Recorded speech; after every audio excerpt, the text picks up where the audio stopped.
Is there Julia tonight? Radio, welcome.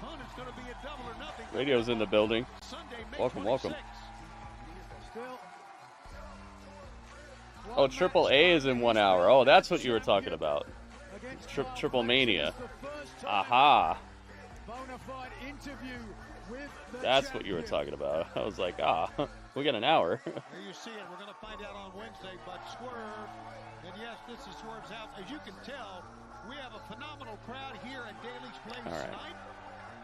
And we have 2 hours of Collision live here on TNT, followed by an hour of Rampage.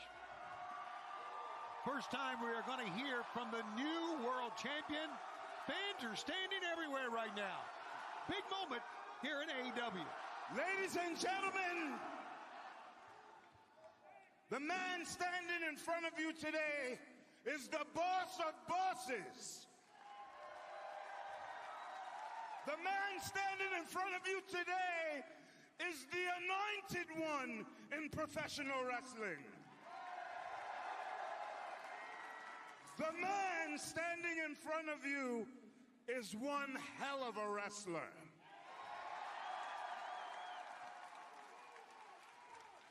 And he's none other than the AEW World Heavyweight Champion, Swerve Strickland.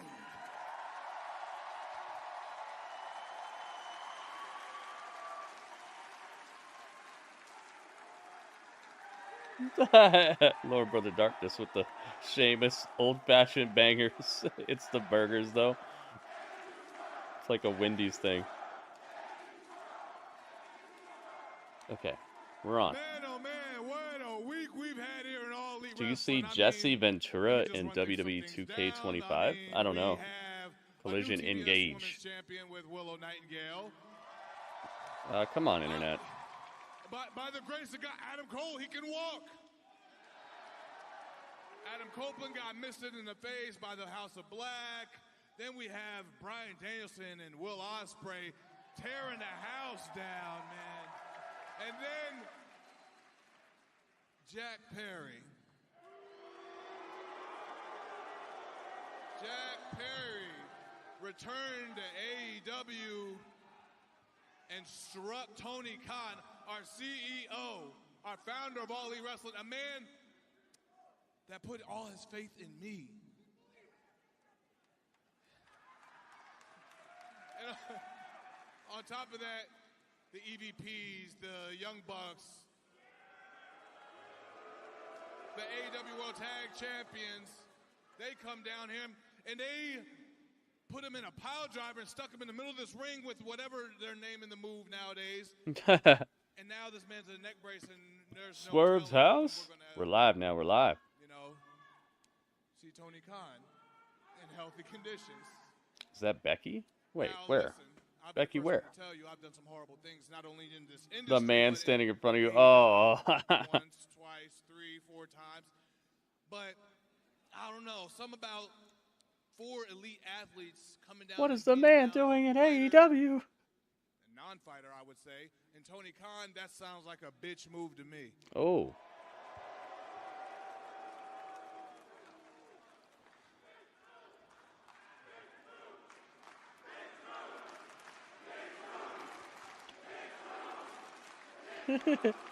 But let's get to business. It's a B move. The most important thing that happened this week. Yeah, I was like, what Swerve about Strickland Becky winning Lynch? the Dynasty, and he made history by defeating Samoa Joe and becoming your new AEW World Champion. I see a luchador in the crowd. Uh-oh, look out. Last time that happened, it didn't turn out too well. Now, a little pet peeve of mine is people walk around calling themselves the best in the world, but let's make no mistake. Oh, they shined up that title. I think they got him a new title. Right See how here. shiny it is? Last time I saw Samoa Joe with it, it wasn't looking that polished. And I got here by fighting, but that came with some sacrifices.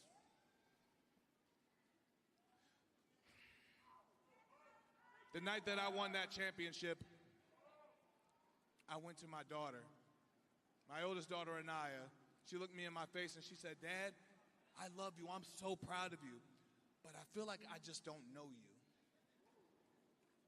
And that hit me to my core. I feel that. That's what I was kind of thinking about this. It's like he's turning on a dime, and it's a little jarring because his attitude before this was a bit different. I can't make up for lost time, baby girl. Sometimes you got to flip on a dime. Set the example and blaze a trail as AEW champion, and make sure this was all worth it.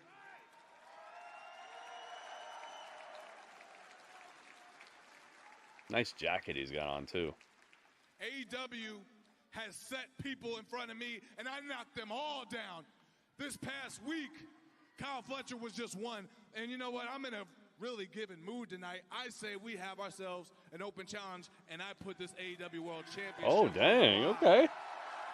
Whoa. Uh-oh. Wow. But I'm only giving it to somebody who really wants to fight. So how about it, Jacksonville? We entering a new era in AEW, am I right? This is the dynasty era. And the lead of that dynasty is whose house? Whose house? Whose damn house? Claudio. Oh, my goodness. Claudio wants it. Sounds like to me, by that music, Cesario. someone we know very well is Oh, answering this boy. challenge that's been thrown out here incredibly. Already said his name is Claudio, but he's not dressed for a go. He's got a suit on. Oh, maybe he just doesn't want to. Maybe he wants to fight him in the main event. Wants to fight him in a minivan. He's looking like $1 million in that suit, man. I want to lose just like that. Well, we had to know it wasn't Bryan Danielson who was going to come out here. Already said his name is Claudio. And when I hear this on the radio, I want to turn it way, way down low. Alright, here, you move over here. No, no, no, no, no. Let's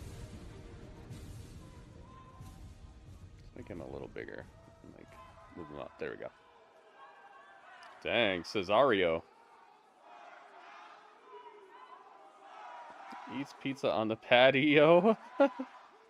That's the other part of the rhyme. Make sure you guys refresh your stream because we dropped a bunch of frames at the start here. You're on. He accepted it. There it is. I guess I'll be seeing you tonight, Claudio, in whose house? Grabs the mic. He already got it out though. You didn't catch it in time.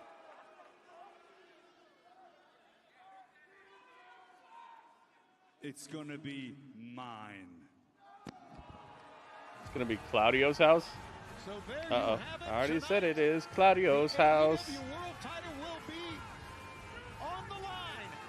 Swerve Strickland, Claudio Castagnoli coming up tonight. Live. Dang, all right. Business is picking up. And I've just heard from Tony Claudio Khan. wants to be It world is champion. official. Yes, sir. I just The talked to world Tony title Khan and it's on the official. line tonight. They need to Swerve chill with that. against Like, Claudio. announce it like a minute from now. Let it actually feel like Tony Khan just heard about it right now and he's got to make a decision. They always do that. It's like immediately Tony Khan's like, it's official. Tell him. If not the most despicable acts I've ever seen from anyone, and it happened at the hands of Jack Perry and the Elite. Oh man, they're gonna show it. Unnecessary. Let's take a look at what happened on Wednesday. Oh boy. So we got Cesario versus Swerve tonight for the title. Dang. Tony Khan agreed to meet with Jack Perry tonight live in the ring. The only thing that I have ever wanted is what's best for AEW. Shake my hand, reinstate me, and let's go on and continue to change the world together. Jack Perry back in all That smile. I love the Jack Perry smile, man. That little smirky smile.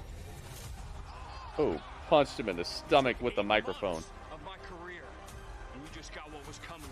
You took 8 months of my career. We're here to put AEW back on track. It's time to change the world. It's Jungle Jack. Sounds like a cool burger at Jack in the Box. A Jungle Jack. Trying to get this place back to what it was supposed to be, and that was our final play. I need a new picture of Jungle Boy for sure. He does not look like this anymore. I have a feeling he's not going back for a while. Let me tell you this right now. Tony Khan has suffered multiple head and neck injuries. And I talked with him today, and he tells me that he feels very blessed and very happy that he is still able to work. And, of course, we have seen him here in Jacksonville this week during the NFL Draft. However, doctors have advised Tony Khan that he cannot travel. But he'll be able to run AEW from here in Jacksonville as we travel, of course, starting with Winnipeg on Wednesday night. So that's good news. He's not allowed to travel? But he'll be running our company. That's kind of a cool announcement right there. Wait a second, let's be clear. So Tony Khan's they don't have any not good gonna be pictures going of him on the road yet. at all. He's not going to be in It doesn't Winnipeg look like it. moving forward. Right. So what happens if something goes awry maybe on if I the just road? Who's going to I run did things? put Jack Perry. I mean, one would have to think, ironically as it is, maybe the EVPs. Can this be it? Are you out of your mind? Who else is going to do it? Well, we understand that the Tony I Khan will run things I guess I have to use this for until now. he is cleared to get back on the road. And hopefully that is very, very soon. Jack Perry. This is the trios match, up for one fall, a 30-minute time limit, and it is for the Unified World Trios Championship. There we go. Team number one. This looks more like him currently, but it's still not quite what I want. But Trios champions. we'll use it for now. Jay White. Jay Whitehall. Colton Gunn, the Bang Bang Gang. Oh, there can be no Alright, doubt, we need Tony, Colton. who runs the Trios division in AEW. The Bang Bang Gang. And The Austin. sun's out. The guns are out. Guns Jay out. White, Switchblade atop There we the go. mountain. They have returned to their previous form after dropping all of that excess Here we go. baggage. See, no two-show champion crying promo. Their opponents and challengers had a combined win No, we get of 2 straight new 5 champion fighting. Dante and Darius Martin, top fight and action. Who not travel? Tony Khan's not allowed to travel, apparently. Maybe someone else will book the shows. Doubtful. They said he'd still be able to do it, but just he'd have to stay here. So he just won't be following them. He won't be with them. Is Jack Perry with the Elite? He was. I feel like he is. He threw up the Elite as he was walking out at Dynasty, and after Dynamite, it definitely looks like it. I think that's very fair to say. Dante Martin. So it's Dante Martin and Darius. I remembered his name this time. Darius. Roderick Strong. Were it not for Dante Martin, it would be he Dante. instead of Will Ospreay facing Roderick Strong. Well, that's up for debate. Do the I know. crossed And here we arms. go for this trios And first battle for the Unified Trios Championship. action The and Bang ready. Bang Gang, Jay White will start against Dante. And Dante not backing down from what Jay White had said. He is ready All to right, go. we got that. Take a look at the face of Jay White. I don't man. have That's these a serious titles, face. but Moxley, the titles are on the line, so you know what time. In the mirror when you It's time and here's our to main event official for tonight. light it up. Swerve Strickland, Claudio Castagnoli for the World Championship right here tonight live. Yeah, I don't know if he's And officially that's with the Elite, but it would just a definitely look right like it. shot. But big forearm shots here from Dante. Didn't take long though. So let's get for the Jay. Well, he had prediction the on the line. momentarily. This is gonna be a Return of gonna Ray be Phoenix. a He'll be one-sided facing the prediction, I Beast believe. Portos tonight. We shall see, The though. return of Rouge tonight. Let's see here. The return of All Rouge. tonight Oh, live nice. Here on Collision. What a night we've got. we have a stacked Nice, card. dude. Rouge We'll time. see Timeless Tony Storm in action. A grudge match against Anna Jay. And a lot of grudge there. The action continues. We will see the debut of the grizzled young veterans as the Acclaimed try to come back from the loss of the Trios titles. The debut of the grizzled young Okay, vets so right here top. on Let's just call him Top AEW Flight for now. Collision. And a tag made it. Here come the guns. Of course, that is Colton And Gunn, who's had a phenomenal singles career. And the Bang Bang Gang. before he Bang. went for championships, Bang. he and his brother Austin, of course, World Tag Gang. Team Champions at one time, and now the Unified Trios champions along with Jay White. All right, predictions are open, guys. Let's get the predictions in here if you'd like for your prediction to count. Yeah, a little less than 2 minutes. 2 minutes. I 2 minutes. with you. I think the guns are getting better and better. Hey, Kelly's on the YouTube. Kelly, what's up? And Radio. Radio, welcome, welcome. Gold around your waist as we can see the Daily's Place faithful. And again, there's storyline. What I can do when EVPs decide to do their own thing when he isn't there. Oh, yeah. Yeah, because, I mean, they're even doing what they want when he is there. Hey, Carlos. Carlos, welcome. WB is in the house. What's up, WB? What more can they do, Tony? They are the Trios champions. Unified AEW Trios champions. If that doesn't demand respect, I don't know what does. 1, 2. All right, let me throw this at you. After what the Young Bucks did to Tony Khan, they're the AEW World Tag Team Champions. You think we have any respect for those guys? Well, it's not really about respect when it comes to the Young Bucks. Ultimately, EVPs. Did so the you might have to wonder after what they did why they're still here in AEW. Did Top Flight win a match like last week on Rampage or something? How are they getting this trios title shot? I'm wondering. You see Thunder Rosa, Deonna Purrazzo will battle it out tonight. That's on Rampage coming up. We're live coast to coast. Oh, look at that. We're live coast to coast. By the way. Big Bill's going to be in action on Rampage. Hopefully he's got Jericho with him. I want to see where that's going. Look forward to having that as well. This is Darius Martin. And the parking lot fight. I really want to see this. Chuck Taylor returns to action in a parking lot fight. They got to have something planned for that. The explosion tonight in the parking lot fight. And action Andretti over the top. Tope con hilo, and then Orange Cassidy's going to come out of a trunk. 1, 2. Chuck Taylor's going to slam Trent on a trunk of a car, and the trunk's going to pop open, and Orange Cassidy's going to be right there, ready for a Superman punch, or an orange punch. Alita's still kind of part of Bullet Club, like Bang Bang Gang? Are they? Have they been friendly? Perfect timing from Jay White, the official moment. Oh yeah, well they gosh, but that, yeah, they could be. I guess they never like had a like crazy falling out on the show that I remember. On TNT. Did you hear what Pat McAfee said about Tony Khan on the show? No, what did he say? Here's a cover. 1, 2. Haven't seen any Pat McAfee stuff in a while. Ray Phoenix and the Beast Mortos.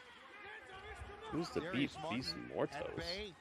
Tag team wrestling. Dude, all these people are showing up on Collision that I thought would be at Triple Mania, like Roosh and Ray Phoenix and stuff. So glad you could be with us. 1, 2, and a 2 count. Triple Mania. You would have to think, though, would you I kind of want to watch Triple Mania, man. Like it's normally so fun. Bang Bang Scissor Gang. You can clearly see gosh, who man, the that's top tough. team was. Elite is just another division from Bullet Club. Right, Oh, okay. Like House of Torture. Oh, House of Torture is part of that? The unified AEW Trios champions for a reason. Putting the final nail Grizzled in the young coffin vets. of the Bang Bang Scissor And Gang. soon to be recognized. Flame to the curb, like a suddenly Swerve unpopular high versus school Claudio for the title tonight. They made this episode of Collision more must-see immediately. Just a straight punch that He time said to he the took a face. Meltzer drive last night, still has the most epic mustache. That time Nigel just went with a straight punch to the face. What? And a warning from Rick Knox. A little bit of fun. Whoa. Was he talking about his dad? With that His landing, dad has an epic Darius. mustache. No Dante and Action Andretti can do. His dad's mustache is just downright drug lord material. What are they doing here? Viva Van or Burt Vixen on AAA? I don't know the fight card for Triple Mania, By the looks of things. but it's always fun. Wow, this was the gun spot. Triple Mania is the type of event that you can tune into and just you don't have to necessarily know everybody. There's just gonna be some cool action and spectacle, and then you'll see people that you do recognize here and there. Now they're going Jay White. Why the gun club is in the audience pretending to be fans. They're doing the old school replay. Remember when when they were running shows strictly in Daly's place, where they had the actual wrestlers as the crowd. They're giving us a throwback. We continue live from Daly's place in Jacksonville. We're live coast to coast. This weekend on Collision, followed by Rampage. This is for the Unified World Trios Championship. And right now, Darius wants to make a tag, but look at what the Guns did, preventing the tag. Great move. Nobody in the corner to make that tag. Oh, and now having a little bit of fun as well. I love to see that, Tony. Yeah, I know you do. Teasing. I gotta get some of these new Darius here. new titles, high quality pictures of them, like these trios titles. The new Raw and SmackDown tag team titles as well. I got the Raw one, but it's not a very high quality picture. I like the way that title looks, though. Darius taking it to Jay White. Nah, Darius, come here. Double team this time. Here go the Guns sending Darius. Dang. Moved out of the way. Darius got a long way to go to make a tag. Here he goes over the top, tumbles forward. Gets the hot tag. Ready, set, action. Andretti sending all 3 men down. Action's running wild. Turn around, kid. Looking out to the fans. Now I'm over here like magic. Yo, teleportation. So the thing many still don't understand or remember, but Young Buck renamed Meltzer Driver as Tony Khan Driver. They did. So now they have to give it to Meltzer. Now they have to actually do it to Meltzer to make it actually consistent. They got to hit Dave Meltzer with the Meltzer Driver, then they could complete the set. Rolls through. Wow. Got him with an enziguri, and now Spanish Fly. Spanish Fly. Cover. 1, 2, no. Action Andretti, man. He's flying around this place. What a travesty of justice that would be. Look at the fans higher up. Collision sign is in front and center. Yeah, I like that too. That's how it was during Dynamite as well. It's a really nice. I wish they'd run Daly's place more often, and now they're doing it. Saturday, May 11th, Nigel and I will be there for Collision. Tickets at AEWTIX.com. Seems like you're the one who don't understand. I understand they named it the Tony Khan Driver and then they gave it to him. They actually hit him with it, but I don't remember them ever hitting Meltzer with it. So if they're naming the move after the people they're going to give it to, then they have to give it to Meltzer. That's what I'm saying. Yeah, the mic work, the sound design at Daly's place is much better this time. On Dynamite, it was the sound was weird. Sounds a lot more like a normal Collision here. Oh my goodness! Action gets just credit carded. He got charged. Wait, QT Marshall on Triple Mania tonight? Is he still a champion there? That would make sense. I love the way Jay White does that Uranagi, man. He lays it out. Here's one on Darius. Darius came out of it looking good though, but a double team. 310. Oh, the 310 to Yuma. Oh, it's time. Action Andretti, you're about to catch it. Jay White. What time is it now? Oh my God, he flipped out of it. Landed on his feet. Pump kick. Thrust kick. The kid goes up top. Shotgun drop kick. It's Action Andretti. Action Andretti. He turned the beat around right when it looked like it was done. He is. Jay White trying to roll out of the way. Going for the 450. No. Wing. Come here. Oh, he got caught. Blade Runner. 1, 2. Done. Yeah, you better not kick out of that. You better not. And still unified World Trios Champions, the Bang Bang. Bang Bang Gang gets it done. So the Bang Bang Gang prevail. The kids gave them a run for their money. There's no doubt about it. And they collect all Give them all their belts.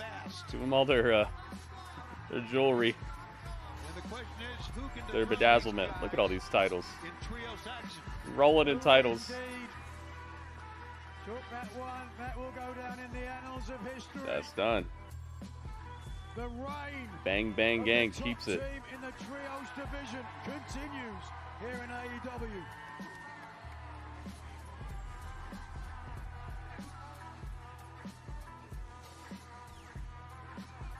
Action Andretti caught it the worst, man. Collision. Speaking of success, on Dynasty, Meltzer wasn't like in actual wrestling business, just giving the scores. And Young Bucks never been his biggest fans. They don't like Meltzer?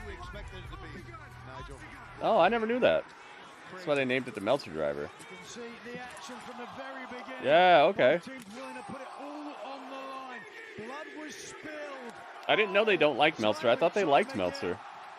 Either team coming close Huh. to securing the victory by Well, that makes it make sense then. They name it after people they don't like. Thanks. You probably saw it coming, Temez. You probably knew the Young Bucks were gonna do him like that. I didn't know that, so I just thought that they were being nice. I thought they were like, oh, we're EVPs. We love our boss. I didn't know that. That's cool.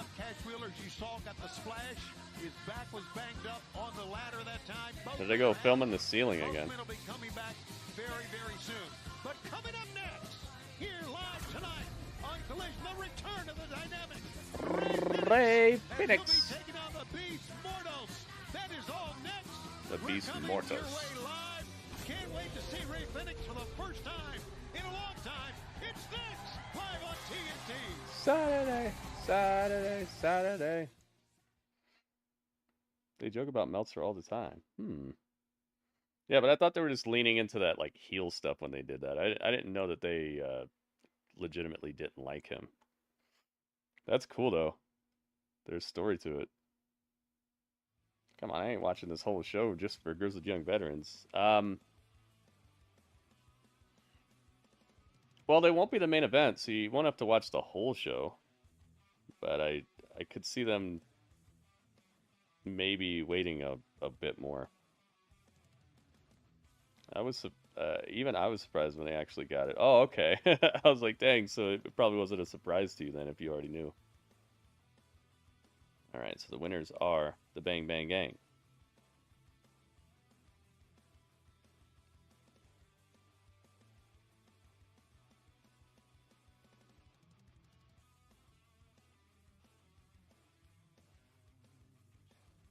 That was surprising the way they ended that match. I thought it was just game over, and then they twisted it with Action Andretti flipping out of that like suplex he was about to get. But he definitely got destroyed after that. He just made it worse for himself, maybe.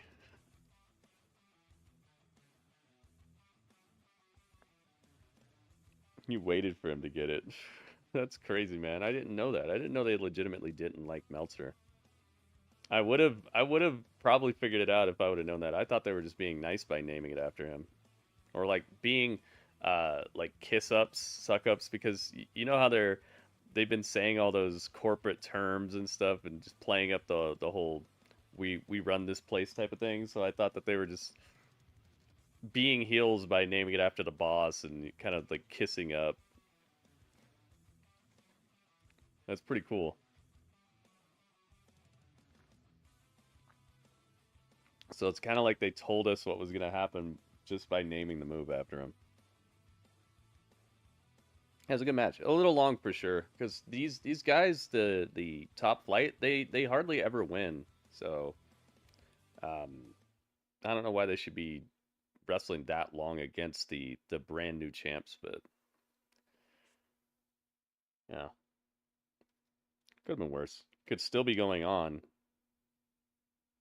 I think they got out of there in pretty much around the time that would make the Bang Bang Gang look pretty dominant. You don't pay attention to things that matter? I do. It's just like they're saying things that are heelish like that, but they're being like corporate shills, and they're saying the things that people say in like corporate meetings out here and in like business emails. So I'm taking that as like, oh, they're doing it to be heels, you know? I'm not knowing that they legitimately didn't like Meltzer. Uh-oh, Jimmy Johns. Jimmy Johns is here. Jimmy Johns wants to have a corporate meeting with me. Oh, no. Jimmy Johns, come on. Jimmy Johns is on the case. They're like, check this out. We got a brand new sandwich. It's you between two slices of disconnected. I don't like it. I don't like this sandwich.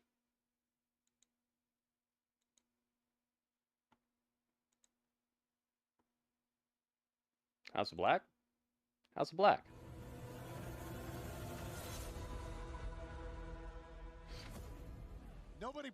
They changed the name to Kelly Matthews Driver. I'll give them my brother's address. Kelly Matthews Driver. Oh no. I'll keep my ear out. Make sure if I hear that, I'll let you know, man. I'll give you the heads up. Here he is, Ray Phoenix. Two guy who have lost like 4 earlier match in the development show last that long against the guy who beat Roman.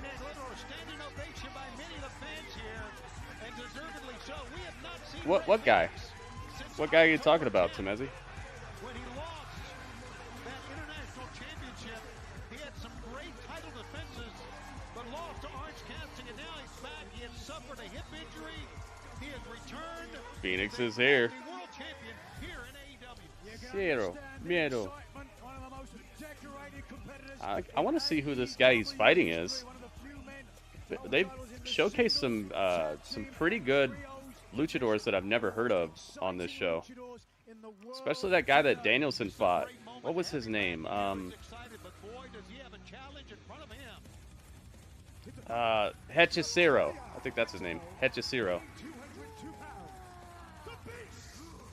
Oh, it's Taurus. It's Black Taurus. Is he not allowed to call himself that on American television or something? This is Black Taurus. That's weird.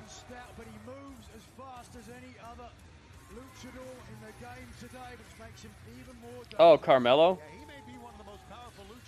Yeah, I don't know, man. I don't know how long that match was. I wasn't really paying attention to it.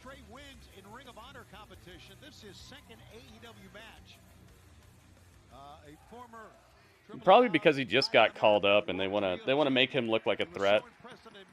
You know, he's brand new on the main roster scene, and he called his shot and could kind of cut the legs out from under him if he looks just extra beatable on the first day on the job, you know. That's probably why they let him last a bit. Dang, I wish I had a picture of Black Taurus, man. This is the guy who saved whose life? He saved some luchador's life during that Ric Flair's last match pay-per-view. One luchador came running and jumping out of the ring, and Black Taurus caught him right before his head went straight into the ground. He saved this guy's life. I forget what luchador it was, but Black Taurus is a lifesaver. I don't have a picture of him, though. Who can I put? I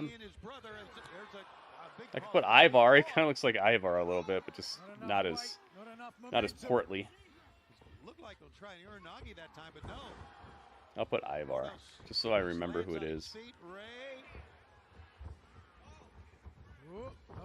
He's got kind of an Ivar outfit going on.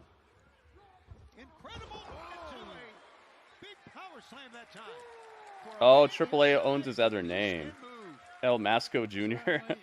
Well, again, you just proved my point. I did not prove your point because these guys, Top Flight, have been here for months and months and months and months and months. This is not the first time seeing them, and they've been losing and losing and losing and losing on this show. Not on developmental, not on Ring of Honor. They've been losing. So it's a different situation. Right when he got called up, he challenged Cody Rhodes, so that would not be the night for him to lose. This is not them getting called up. This is like their 20th appearance on the show, and they lose most of the time.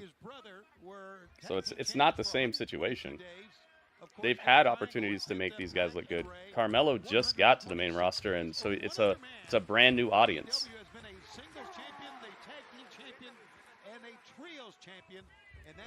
It's probably similar thinking, but it's not the same situation. Because he's not. Carmelo's brand new on the main roster. These guys are not. You know what I mean? Like they've been around. They've had chances to make them look good. They don't need this particular match that we saw tonight. Oh my God! Right on top of his head. Oh. Yo, you saw that? The way Rey Fenix sold that was crazy. He landed right on top of his head, and then they took the pressure off of his hands, and just his head was holding up his entire body like a lawn dart. Oh. Surprised no one picked CM Punk in the top rounds. Yeah, I was saying that I would pick CM Punk. I was saying I'd pick CM Punk because then it would put the other brand in like a bad situation where they'd have to pick either Drew McIntyre or Seth if they wanted to like mess up my ability to tell one of my main stories. I would have picked CM Punk. The surprise was Kiana James, man. I did not expect her to get called up. I think she's good, but I don't know if she's main roster ready, but we'll see. I was surprised to see that. I was talking about the trash talk about 9-minute match. Didn't pay attention. Even you knew the other guy, but when AEW does basic same thing. Was that a 9-minute match we just saw? I'm not trash talking it. I'm saying they've had all the time in the world to make these guys look like a credible threat, and it's like they do it in these matches where the champs just won the title. Their very next match, all of a sudden they're having troubles with a team that hasn't won, that hasn't won and continues to not win. It's not, to me, that's not the time. I guess it's just like a personal thing. Like, personally, I don't think that's the time to try to make a team look good when you've been making them not look good for a long time. I see what you mean, but just personally, I have a little bit more against it when there's a brand new champion, when it's a team or a person who's been around for months and months, even years at this point, and haven't won anything, and then they're suddenly very, very competitive with the top brand new champion and stuff. Carmelo and Cody was 9 minutes. Okay. So how long was this match we just saw? The Bang Bang Gang versus because that'll also show you kind of what I'm talking about. If that was a 9-minute match, which I do feel is a little long for the world champion as well, to be fighting Carmelo. I agree with you on this. I do. But it's not as egregious, and it makes sense because it makes more sense because the guy just got called up, just shot his shot versus the champion. So it's like that would be a bad time to get him squashed in front of this brand new audience on SmackDown, in front of the audience that just saw him shoot his shot. Like, that would be a bad time for it. So if we could find out how long this match was tonight with the Bang Bang Gang, then maybe you'll see a little bit of why it's a little bit outside of that to me. Yeah, Cody's first match after winning the title too. I understand that. I do understand that. I would have not done it at all. But it's his main roster debut after getting drafted and stuff, so it makes a little bit more sense than this. It still probably wasn't the best booking call. I definitely will say that. Melo's a future United States champion. I hope LA Knight becomes the United States champion. I hope he goes after Logan Paul.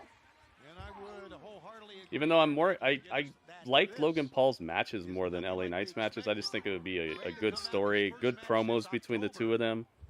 And LA Knight, I feel like he's so, the crowd's so into him. It'd be a good way to get some more shine on that U.S. title.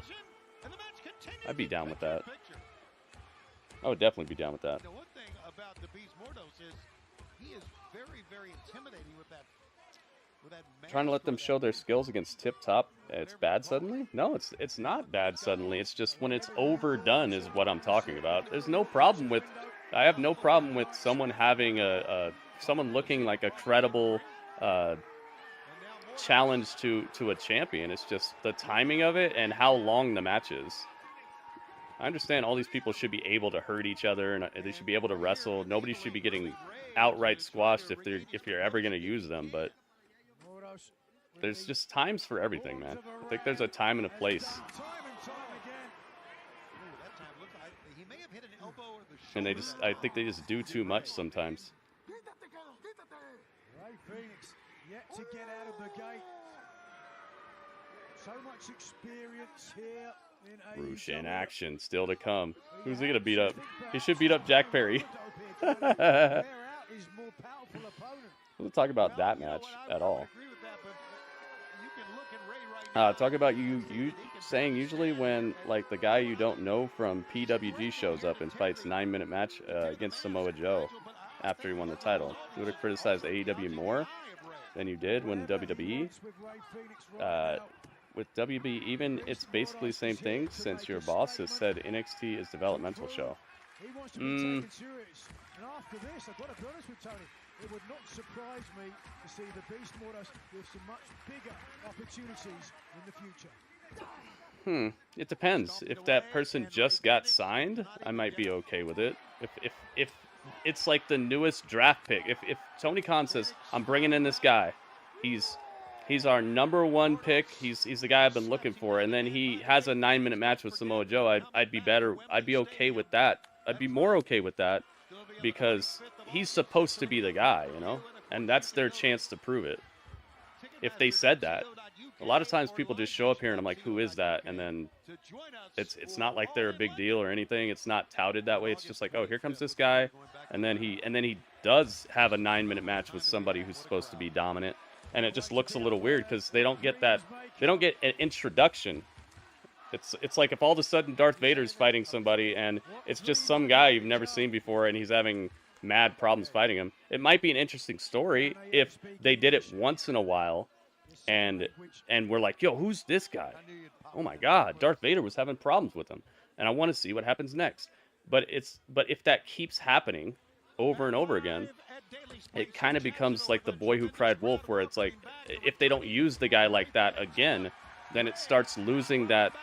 It starts losing that believability because he was supposed to be he's so good, right? And then we just don't see him, and then he just doesn't show up. And next time we see him, he's having a 9-minute match with a guy who's not Samoa Joe. It's like that becomes a problem when you overdo it. And I think that's one of the problems, and that's why you've heard me say it multiple times, is because they do it multiple times. If they did it here and there, it'd become more of like oh my God, who's this guy? It'd become more of like a thing I wouldn't have a problem with if they would kind of level it out and even it out and not do it as often. But it happens a lot, so I end up talking about it a lot. You know what I'm saying? It's like the 1, 2, 3 kid. You know, it was so out of nowhere, and it didn't do it all the time, so it became something. They are willing him on here in Daly's place. Oh! Brutal kick to the side of the jaw. Or was that the horn? If they had 8 1, 2, 3 kids, then it wouldn't mean as much. And again. Finally, those kicks starting to pay dividends. Yeah, sometimes less is more, especially when you want it to be impactful.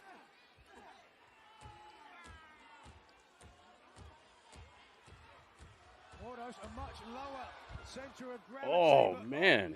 Oh, wow. Damaged his knee as well at the same time. That was a nice move. Ray Phoenix has got some fun moves, man. This guy's been killing it. Still don't justify developmental star going 9 minutes. I agree with that. I agree with you. Absolutely. That's why I either wouldn't have done it at all, or I would have had like a reason for it. Like Cody gets hurt by the bloodline earlier, and if they want it to be that long of a match, then have there be some reason that Cody's touchable on that evening or something, you know? If you absolutely have to do the match, make there be some sort of reason why Cody's having troubles. But same thing, you know, it's across the board. I think that it just needs to be done in moderation. And when it does happen, it needs to make some sense, and it needs to be something that you're going to actually work on. It can't be just a bunch of one-offs where the champion ends up looking very touchable from people you're not even going to use that way. You can see the red mark on his chest, and I really think it obviously came from that But yeah, absolutely. I don't think he should have went that long with him. I didn't know it was a 9-minute match, but yeah. I wouldn't have done that, and if I was gonna do that, I would have some reason. Like Cody, the Bloodline jumps Cody on their way out. They're like, "Oh, we'll see you next time, Cody. We got drafted to Raw. Don't forget about us." Boom, they hit him with like a steel pipe or something on their way out. And then he has to fight Carmelo.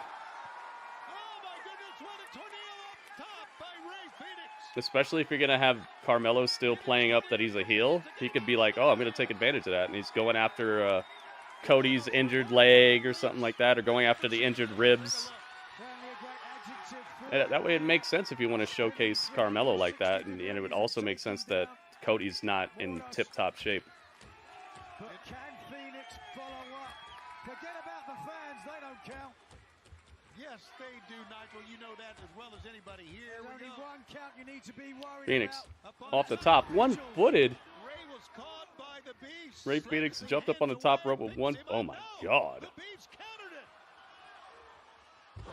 Oh, Wow. lung blowers? He's done it. A lung blower. Destruction. A lung blower got him down. You know, is Black Taurus gonna win Ray this? hits the ropes. Ray spins around. Probably not. This is Phoenix's return match. Oh goodness. That's got a bit. What is that move called? It's like the the wing clipper, but the other way around. Like you wondered how Kyle was able to go toe to toe with Will so long. Kyle Fletcher watching what could be LeBron's last game ever. Really? They're gonna get eliminated if they lose this match. This game. It's because in New Japan they were in the same faction called United Empire. Still kind of are. They're together. Oh, Will Fletcher, yeah, or Kyle Fletcher. Probably will see that epicness soon again. Things are going currently. Yeah, it's one of his best friends. I've gotten that from the show because they actually show some of that. He reminds me of like a mini Osprey. Running PK kick to the back of the head. Ray with another foot kick sends the big man down. Ray Phoenix. What happened to that guy's tag team partner? Got a long way to go to Kyle Fletcher's tag team partner? What happened to him? Is he injured or something? Frog splash. Is that enough? 1, 2, It's not enough. Yo, Black Taurus. He's too strong. Ivar's here? No. It's Black Taurus, but I don't have Black Taurus. I don't know if you've seen TNA recently, Big Rude, but I think he was there back when we were streaming it on Twitch. He's that guy with the Minotaur-looking head. He's got an outfit like Ivar, but he's got a bull's head. Got him. Phoenix wins. Denver's up 3-0. Dang. Do you really think LeBron's gonna retire though? Phoenix escaped with the victory, quite literally, by the skin of his teeth.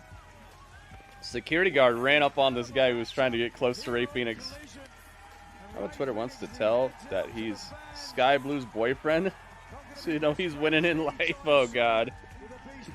Aha, yeah, that guy. He's just got a different name here because apparently AAA owns his name and they don't want to let AEW use it. Probably because well, that's kind of weird though. Why are they even letting him be here then?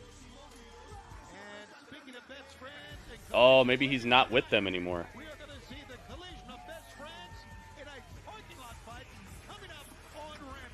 Ray Phoenix wins. Oh, I didn't put a prediction on this one. He'll be 40 next year. Yeah, that's true. Maybe he could just play with diminished minutes, you know? Probably got the best doctors. Probably got stem cells and lipids and all kinds of the best nutrition and stuff. I'm sure he could probably go a couple more years. Just in a diminished role, maybe. Because I think he wants to play with his son. He's a free agent, okay. Yeah, and I think AAA doesn't like don't like AEW right now, as far as I know.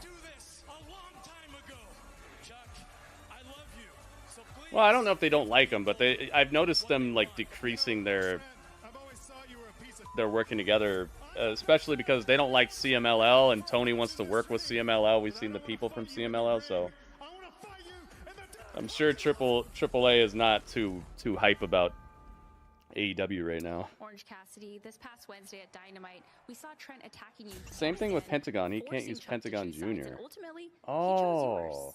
Where's your head at right now? Trent said a lot of What things. is this? What am I hearing? I'm hearing craziness in the background. Oh. It's Orange Cassidy.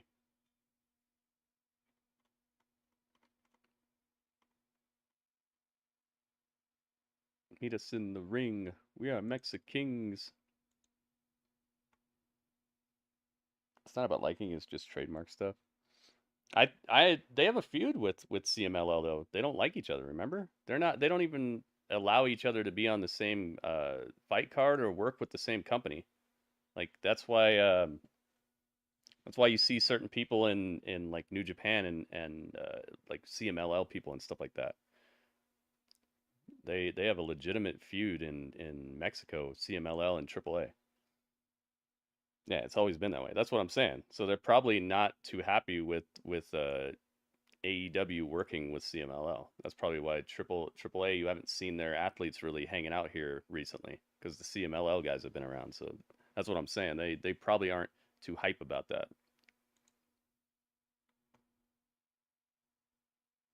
Roosh?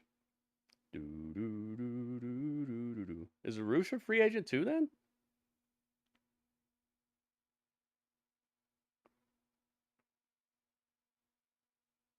Roosh.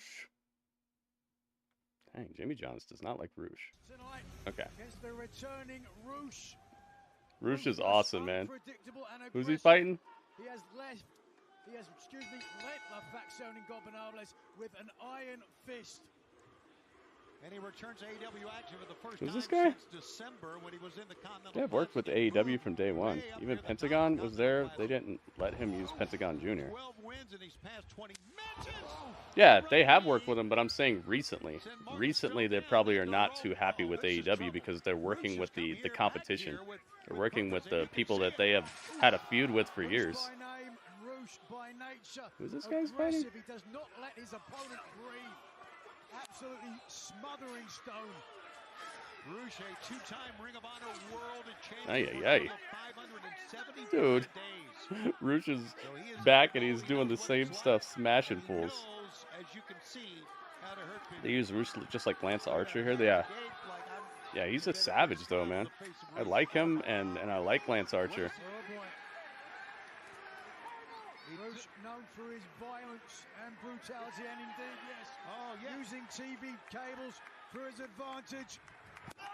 Is that legal?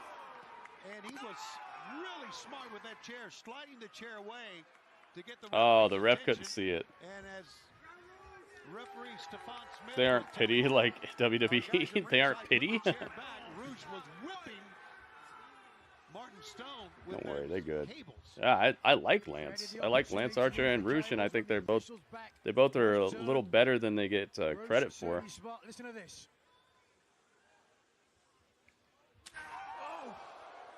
Right now, Martin Stone has no defense against El Toro Blanco. Well, moving, that's some defense.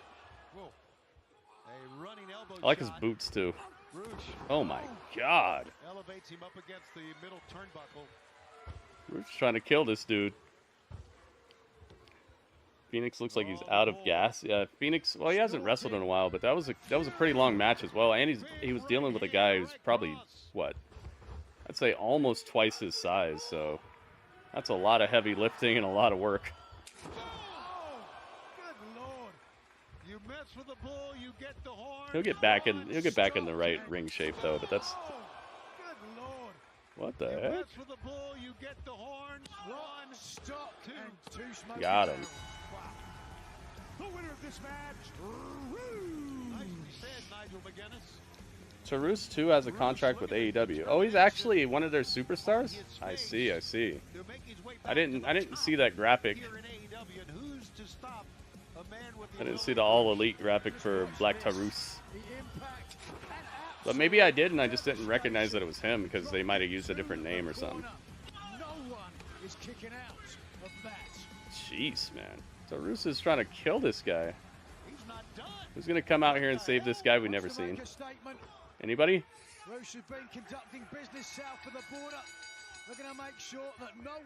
Jeez, man. Talk about a beatdown. They don't know how to book Lance Archer. They know how to book Lance Archer, but I just think Tony Khan has so many people on his roster that he just sees Lance as just like an ingredient instead of a main course. Maybe someday he'll be used better, but he's quite the athlete. There's no doubt about we'll that. See. Fans, coming up next, the AEW Women's World Champion, Timeless Toni Storm, looking for retribution from Anna Jay. Next, live.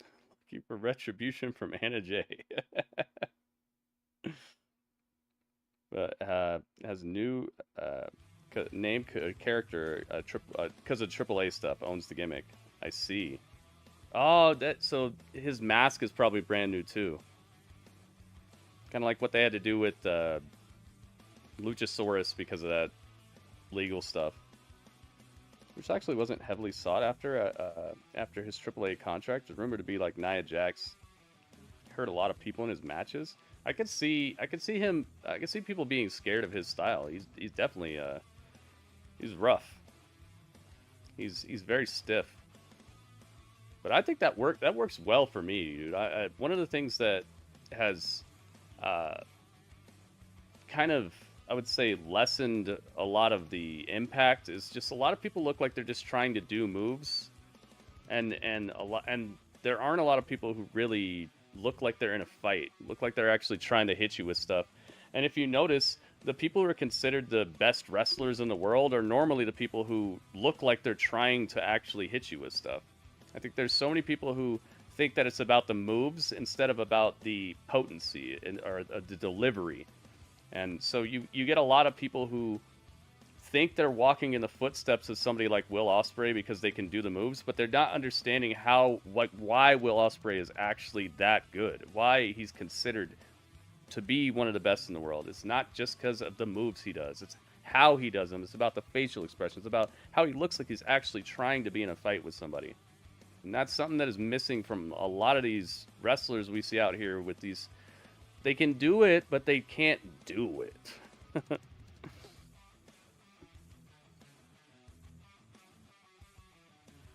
Old school. Yo, what's up, old school?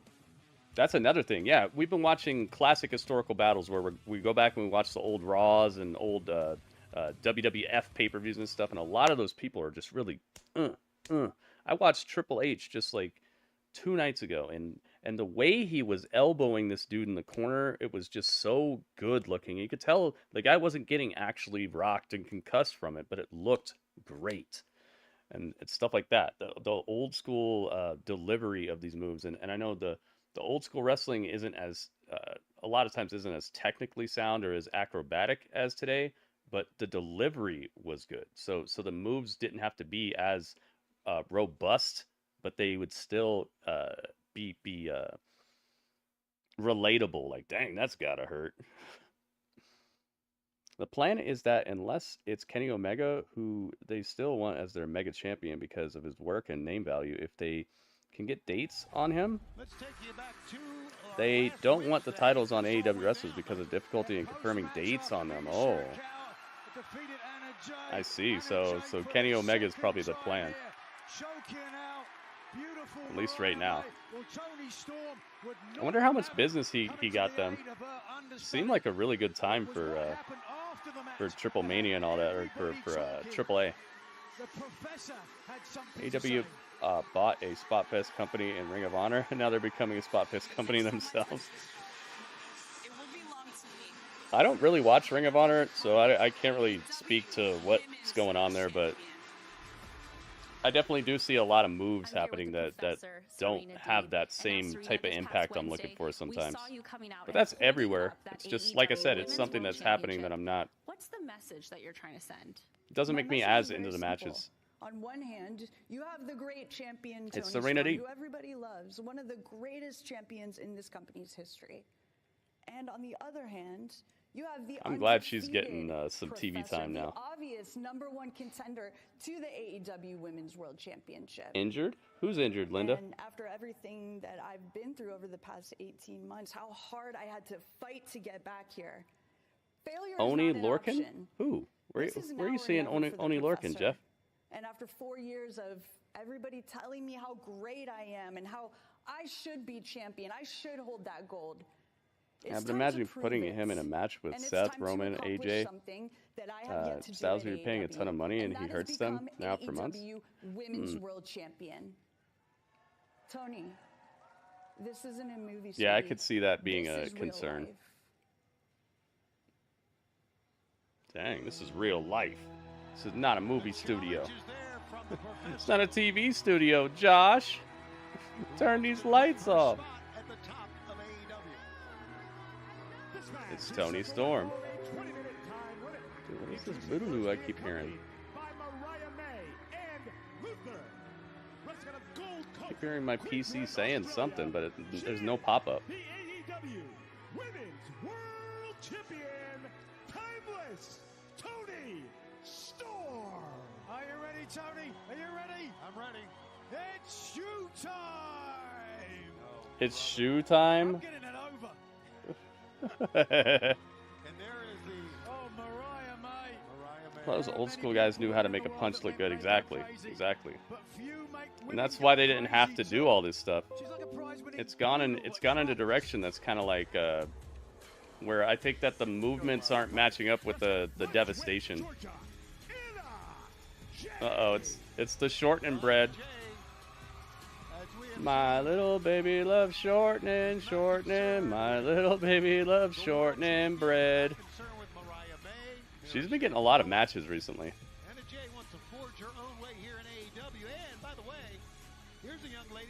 Join us. Let's do a prediction. Where are you seeing Oni Lorcan at, Jeff? And Linda, who's injured? Who are you talking about?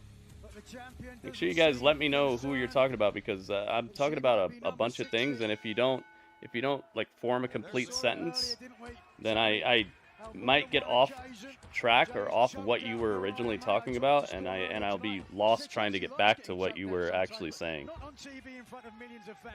They're not the sort of movies that she makes, Toni. Okay then, and the collar and elbow tie-up. I'm gonna put 2 minutes on this as well. 2-minute warning. All right, predictions are open, guys. Get your prediction in now for who you think is gonna win this. Draco's in the building. What's up, Draco? Yeah, that definitely could turn people away if he's known to be injuring people or working very stiff. I can definitely see that. Wednesday, June 19th, Eagle Bank Arena in Fairfax, Virginia. Two of the names you said are out, and one of those is actually injured already. Didn't even fight amazing match. FaZe, what's up, FaZe? Thank you. Yeah, it's my affiliate anniversary.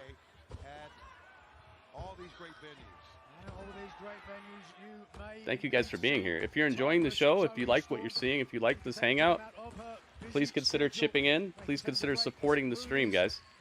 There are a few ways to do that. If you're on YouTube, you can tip. It says it right there. Nice. The link came up. You can send a tip. Anything helps, guys, so please consider it. On Twitch, you can give bits. You can subscribe to the channel. You can gift a subscription. And you can also tip as well. So please consider doing one of these things or multiple of them if you want. If you enjoy what you're seeing, guys, please help support it. Anna Jay, who, by the way, has won 8 of her 9 matches here in Jacksonville. Goodness. In Brunswick, Georgia, just a little bit north of here. Toni Storm rocking. Oh, now she's getting rocked. Oh, back heel kick. Nice stuff from Anna Jay right there. Ooh, the hip attack. Rock confirms just now that Drew McIntyre has re-signed with WWE, which means his road to redemption to Glasgow can proceed smoothly. Oh, nice. Yes, thank you, Temezi. Temezi's been the tip-top supporter today with your contributions. Thank you very much, Temezi. Really? Yes. Thanks for that insight. And speaking of hip attacks, Temezi's got it going, man. Thank you very much. But it's a team, so guys, if you see this daily tip goal, you see all that's filled up so far. Temezi has done all that. So if you guys would like to chip in, please consider doing it, guys. Let's try to hit this tip goal. Oh my goodness. Ouch. Running Toni Storm hip attack to Anna Jay smashed her into Mariah May. Is she okay? That's a rhyme. This has been live for 1 day and 3 hours. Really? Where are you seeing that? Whoa! A neck breaker, and the world champion's in trouble. At the hands of Anna Jay, and we continue. Stay with us. We need some help. Oh my goodness. Money, money, money, money. Oh my goodness. Money, dollar, dollar. Ching, ching, bling, bling. Oh my goodness. Look at this. Tips SS. Oh my goodness. You are gushing. Yo. Oh my goodness. Look at this. Are you ready for this? I am ready for this. Yo. Yo, Draco hooked it up with $10. Is that what it said? $10? From what I understand, she let that stomp from Betty Grable, no less. Really? That's right. $10, yes. Draco said tips. I agree. $10, and then WB with 26 bits on top of that, man. Thank you very much.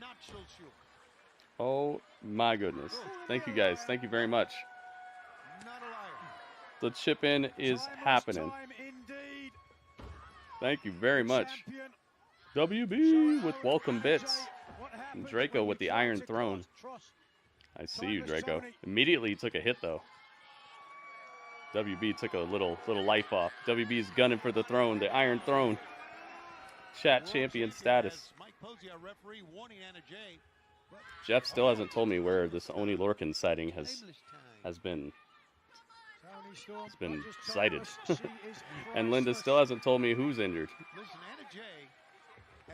I'm wondering, but I'm not getting responses. And I really think that in the future and very, very soon, Anna Jay should get another. Oh, bless. The humanity! Anna Jay, she tore her sign in half. Oh no. And I know what you're thinking. Less heart. Luther. You must comfort her. I know what you're thinking. Stay here. You want to go. It's cool we're seeing Luther on TV every week. Oh, Fletcher's tag team partner. I see. Okay. Mark Davis is his name. Aha. Thank you, Linda. That sucks, though. That's not good. But hasn't he been out for a long time? Wonder what kind of injury he has. I'm not making excuses. You're a disgrace. But I can tell you right now, we're seeing Anna Jay just match slug for slug against the world champion. Booyah. Hand slap again. Oh, and there's a Get the booyah spots. These two ladies are just laying it in here. Look at Anna Jay. Who's going to come out on top? Headbutt. Back live on Collision on this Saturday night here on TNT. Saturday night's all right for fighting. Mariah May pound the mat. Two ladies, both combatants were down. Neither are finished. A back elbow from the world champion in this, what is being deemed as a grudge match with purpose. Swinging the legs out of the way. Oh, yeah. Jeez. And a backstabber. Draping backstabber. Toni Storm is kicking it into high gear. The Storm is turning into a supercell. Turning into some sort of tropical storm. Got some storm chasers out here. Yeah, it sucks his partner is injured. Jimmy Johns doesn't want us to see the end of this match. Torn meniscus. Oh, that sounds horrible. Ay, ay, ay.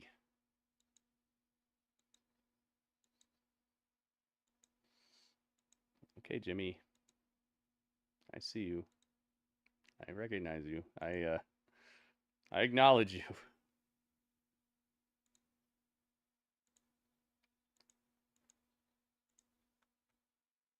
And I want to tell you, this is a great match in the women's division.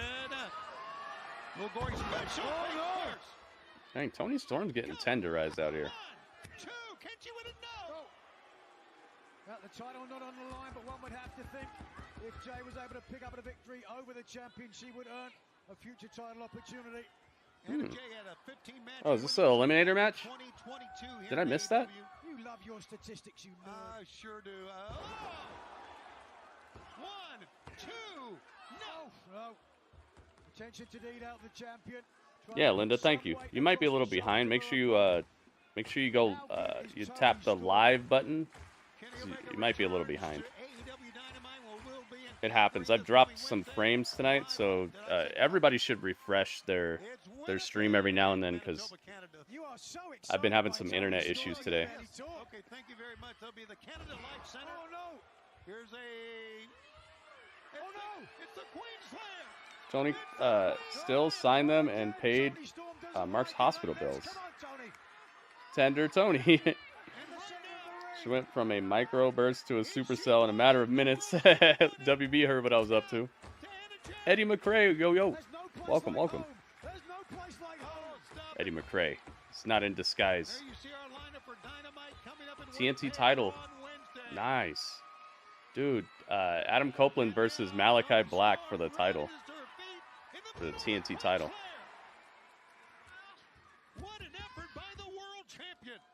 Anna Jay had her in the Queen Slayer, but Toni Storm put it on her. Oh, it's in all black and white. The spotlight's on the champion for the hip attack. It'd be cool if it was in color and then right when she hits the hip attack, it just turns black and white. Like she knocks the color out of you. Or am I in disguise? Uh-oh. It's the banker. Edward McRae.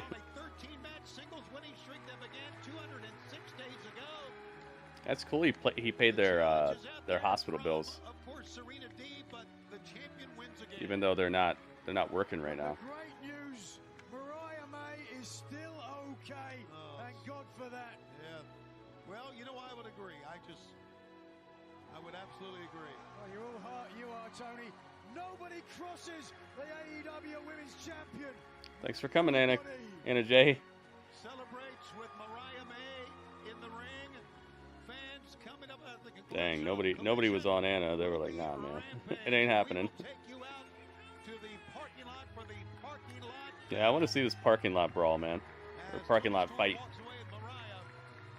Those are young veterans yet? No, not yet. But I think House of Black was on earlier.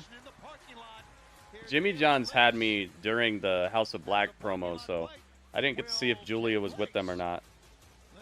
I do know that House of Black was on here, I think. Oh, Chuck Taylor. Chuck Taylor, Anna Doggy, and Orange Cassidy. I wanted everyone to hear this. Whatever happens out there, I don't want you to interfere. Aw, come on. I'm going to do this on my own.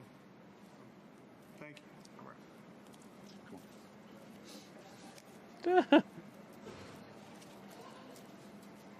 Orange Cassidy was like, I wasn't going to interfere anyway. I was just in here to wish you luck. It would have been funny if he'd have been like, oh, yeah, I guess I won't. Ugh. Had to drop a like on the stream. Thank you, Eddie. Thank you, everybody who's left a like on the YouTube video. I know we had a start-stop stream on YouTube, so thank you, everybody who found their way back into the stream and has been supporting it. I see a couple thumbs up. Thank you, thank you. He never wears Converse. Ah, maybe he doesn't want to get sued or something. Maybe that's just a little too close, you know. Maybe if he wears that and he's named Chuck Taylor, then Converse will actually notice him and be like, "Hey, wait a minute."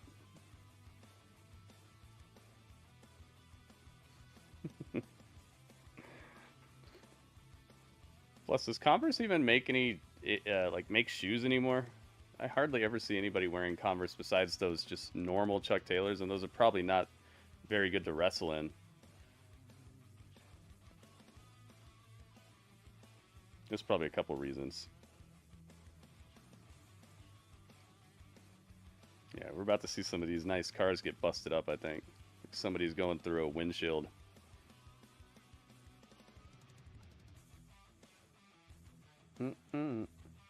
Ankle support would be terrible. Heck yeah, man.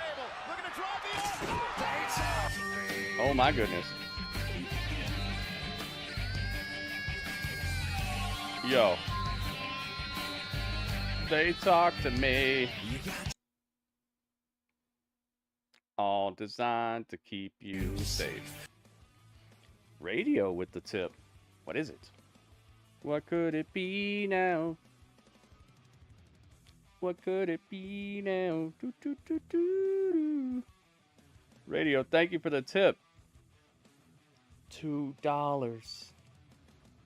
Hit us with $2. I wonder what it's going to be. We shall see. Shall see later. Thank you very much, Radio. Radio! We saw Matt Cardona earlier. We watched the behind-the-scenes making of the toy commercial they just had. It was cool, man. It was a fun making of. I'll be right back. Hang on.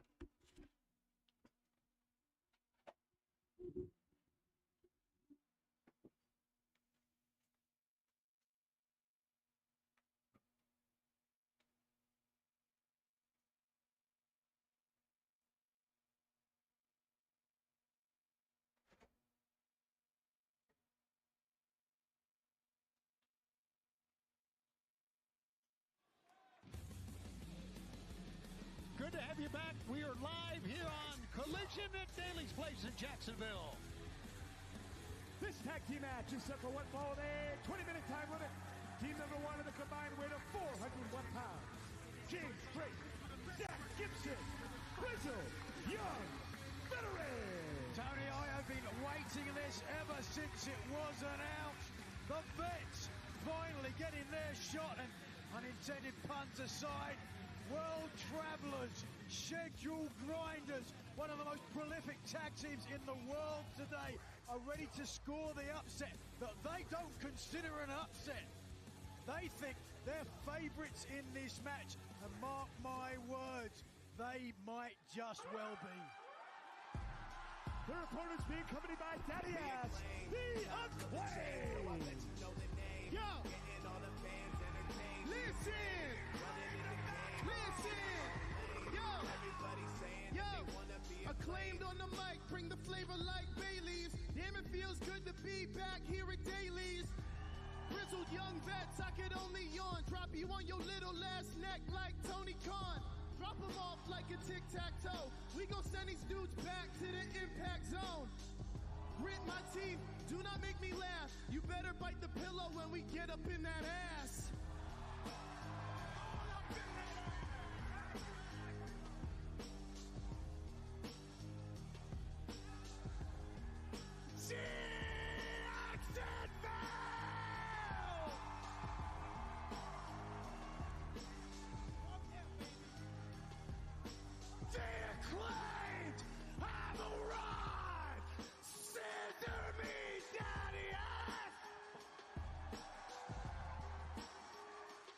I can say this, the grizzled young vets are not pillow biters.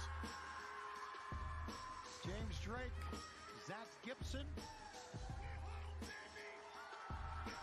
Two of the toughest Brits to ever come out of England. Gibson, Liverpool's #1. Gave up a childhood dream of playing football after an errant tackle. Now has an axe to grind. James Drake. began in the game at 14 years old. He used to get beaten up quite a bit until he learned to fight back. Hey, it's the Grizzled Young Veterans. Grit your teeth. You know what grit your teeth means, Tony? They're grizzled. They're grizzled, finally. Grizzled. Taliob. Taliob? Taliob? Talio. Taliob. Cover. One. I tell you can tell that Soon to be recognized. a little bit more. They are soon to be recognized, and I'm recognizing them right now. That's how soon it was, guys. That's how soon that was? Extra soon. All right, let's get Chuck Taylor out of here. Max Casta.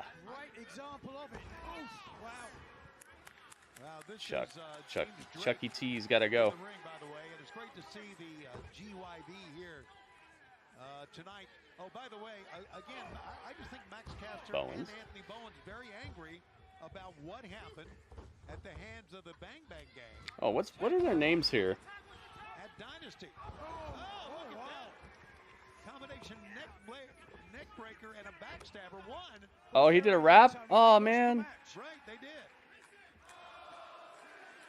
Yeah, only who get throw if they don't dress up like DX. I think they have stopped whining. That is Oh, you don't get. well, their anger, though. You don't get. They're acting like jilted schoolgirls who got dumped the week before prom. Oh, stop it. You don't get thrown if they don't dress up like DX. Wait, what? Is that what he said in his rap? Well, this is all about grit your teeth. Tag made. Josh Gibson. I guess there's still. Oh, Zach Gibson? Is that his name? Zach Gibson? There you see our world title match still to come here tonight, live on Collision. Before we go on to Rampage.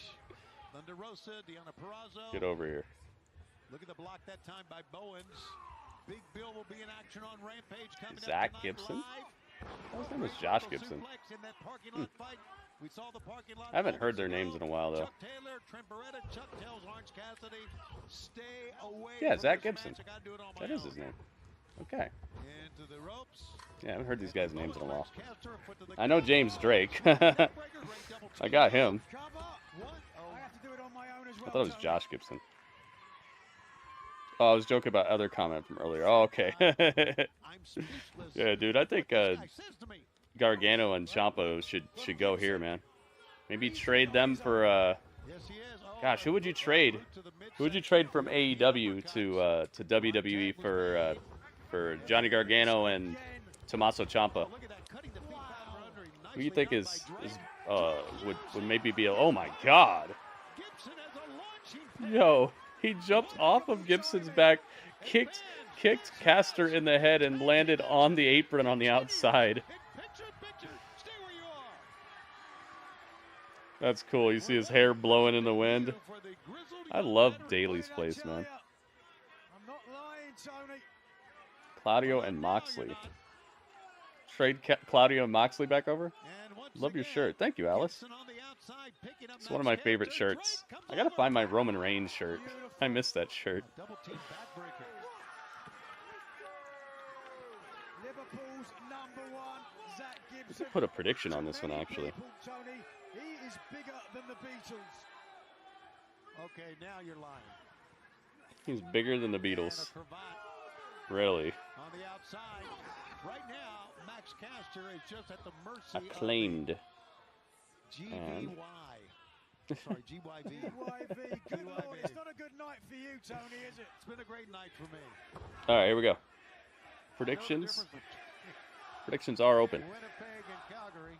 But I also do Top Flight, even though Top Flight are better than I could sacrifice them. Dang, that'd be a crazy trade, yeah. Top Flight. Here we go. What about the Guns? Oh, but nah, man. Dang it. How about the Guns and Jay White? That seems like a good trade, right? Trade Big Bill and Brian. Oh, how about Big Bill and Ricky Starks? Big Bill and Ricky Starks. That'd be a good one, too. Top Flight. I could see that. Definitely young and spectacular.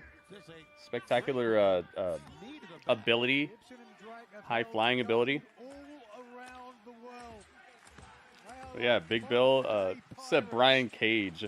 Man, his moves are already in. His like entrance is already in WWE 2K. Big Bill and Starks, I'd do that. Heck no. Why not? You don't think that's a fair trade? Big Bill and Starks for Johnny Gargano and Ciampa. European uppercut. Just relentless. Predictions are almost closed, guys. Get your prediction in now if you'd like for them to count. You got about 20 seconds left, I would say, something like that. That was Daddy Ass trying to get that chant started. Okay. And trying a sunset flip. No. Can't get him. No. He's just too tall right now. His length is He got the tag. Nice. Just in time. All the time in the world. Oh. Dang. Get chopped in the back of the neck for your troubles. No. Drew McIntyre is staying with WWE. Rock confirmed it on his Instagram. Thank you. Yes, Ben Smith. We did hear that recently. Thanks for bringing us the news. Thanks for bringing us the news. And thank you for listing your source as well. Be in my heart. I wonder why The Rock is announcing it, though. I mean, I know he's on the board, but...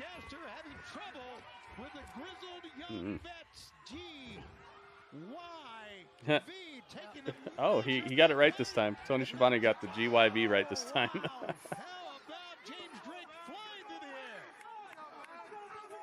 and again, as Mox Caster has tried to get back and make a tag. The GYV don't GAF. Okay, I get it. Now, Max is okay, I get it. Are you writing that down? Yes, I am. Going to use it later. And right now, Caster being picked up here. He has not been able to cross the middle line, if you Caster will. just gets tossed on the mat. What did I tell you? We're going to see what Max Caster. All right, predictions are closed. May the odds be ever in your favor. Yeah, Daddy Ass, Billy Gunn. They're trying to hype it for nothing? That's why? What, you don't think Drew McIntyre is a good re-signing? Not just to Caster, but Daddy Ass on the outside. So Daddy Ass has no idea what he's saying. Close, but no tag yet. Trying to fight the big man off. Gibson holding on, and Gibson will make a tag on his end. Now Drake comes in. He cuts him off. He's been doing good work recently, as far as I think.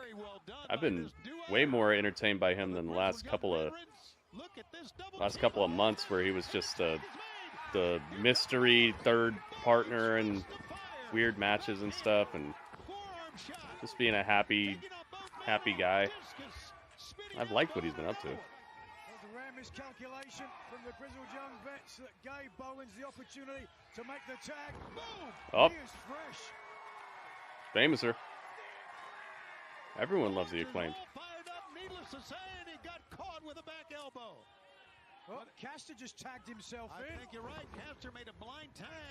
Not sure if that was the best decision. Double team coming here. Both members of the Acclaim going right after Drake. Grizzled Young Vets are wearing their finest Dudley outfits. Oh, brother. But he just losing? He just won the world title. Billy Gunn is going nuts on the outside. He was just champion like 2 weeks ago. Come on, man. Come on. You know, wins and losses don't matter as much as like telling stories and stuff like that. Oh, no. Being entertaining. Oh, what's that? Great double team into cover. One. Plus, he's in a program with CM Punk. You know, that's going to be entertaining as well. Gritting his teeth and kicking out. He really did. It's been pretty cool so far, I think. Have you not liked what he's been doing with CM Punk? I'm waiting for CM Punk to heal up and him and Drew could finally get in the ring together. Yeah. I think Drew might be the one to take that title off of Damian Priest, and then will be CM Punk versus Drew McIntyre. Jump back into that. Held it for 5 seconds. 5 minutes. 5 minutes. That's 5 minutes more than most people ever hold it. And like I said, he's in a program with CM Punk, so it's like he's basically at the top of the company. You know, who you're in a feud with matters just as much as being a title holder in some places, and sometimes, and in some cases, it matters even more because you get more TV time, you get more promo time. People care more about what you're up to. Sometimes it's better to have a story than a title. Yeah, that's true. He is very injury prone. Absolutely. Oh no, look at this. Gibson is just so talented. Yeah, CM Punk's not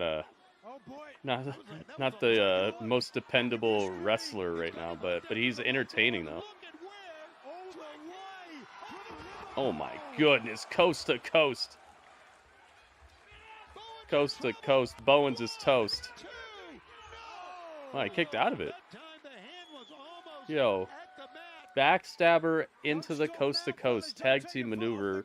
Still, Bowens could kick out. The crowd's like, wait, what? Crowd just like lost it for a second. They're like, wait a minute, what?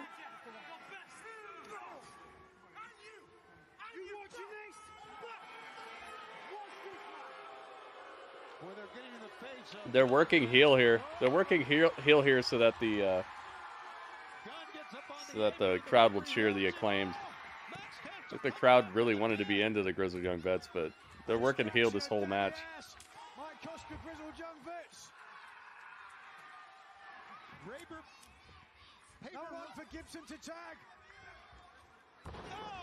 I like that move. Mic drop. Game over. Game over. Don't tell me they're gonna lose their debut. Yep. I kind of knew it as soon as they started working as heels. They were being the bad guys here versus the Acclaimed. Not sure that's gonna get you much, unless they're gonna start a feud or something.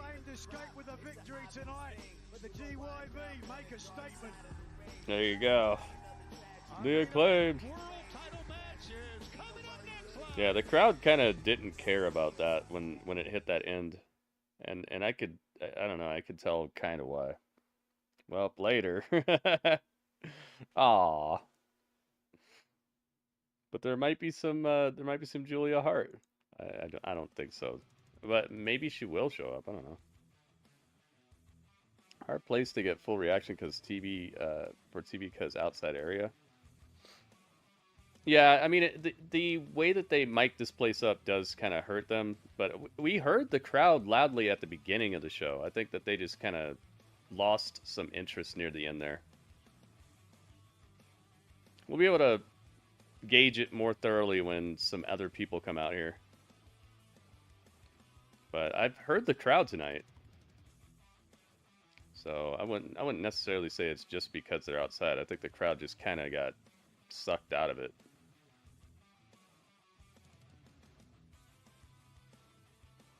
Max Caster.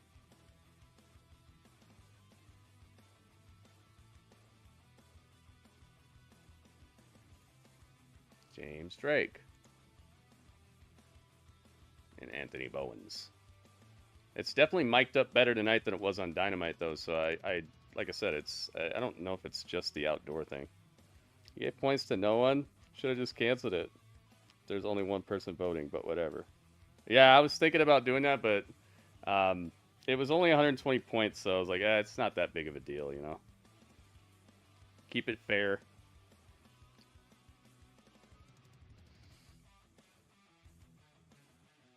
With the mic Wembley currently, it would be the loudest and hype crowd ever. No WWE production truck boost needed.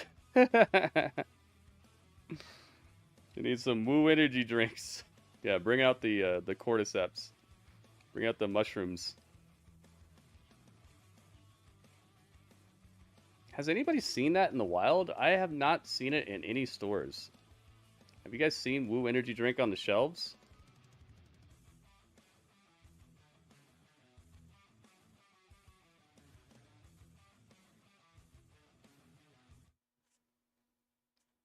I have not seen it in any stores.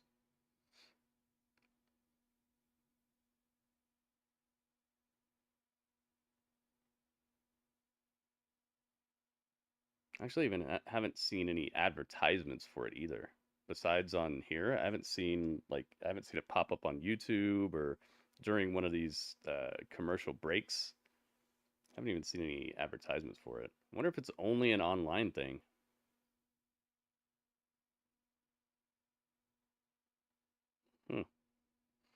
Barcade says nope. Yeah, I haven't seen it either. I've been to a couple stores recently, and I'm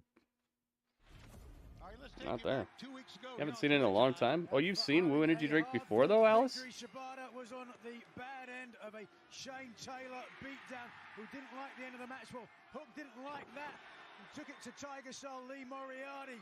Shane Taylor thought better of it, went to the outside. You can see here Taylor. Anthony Ogogo. Go back. But after that, let's go to Arcady right now. Shibata. Hey, it's Shibata. We get our dose of Shibata bread. Unfinished business with Shane Taylor Promotions. But first, I want to talk to you about this Wednesday on Dynamite. You'll be challenging Chris Jericho for the FTW Championship. Do you have any words for him? Wednesday, I will chop down the learning tree and take Jericho's FTW title. And do you have any plans for Shane Taylor Promotions? But tonight on Rampage, I'll fight Shane Taylor Promotions alone. Alone? Wow. Shibata-san. We've had so many battles in the past. Hey, it's Danny Garcia. But respect for you. So if you oh, you drank it, Alice. Going up against STP tonight on Rampage, I will stand and fight with you. Garcia, Shibata versus STP. What do you say?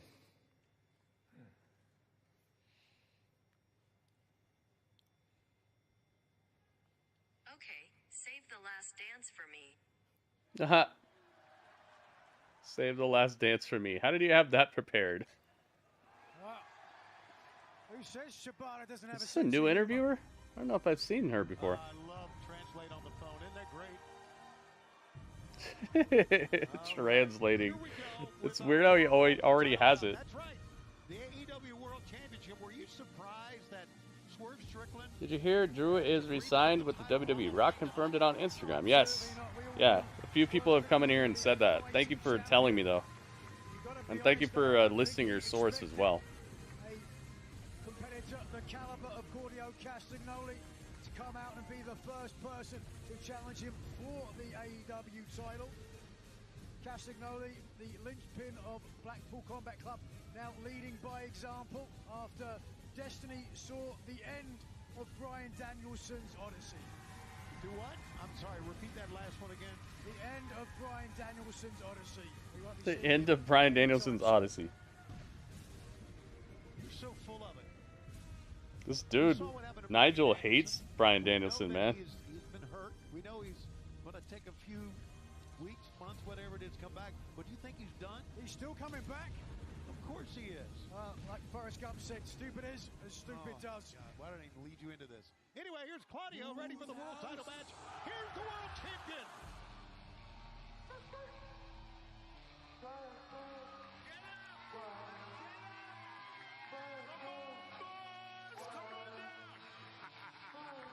It's time to do the dance. Leads out the world champion, Swerve Strickland.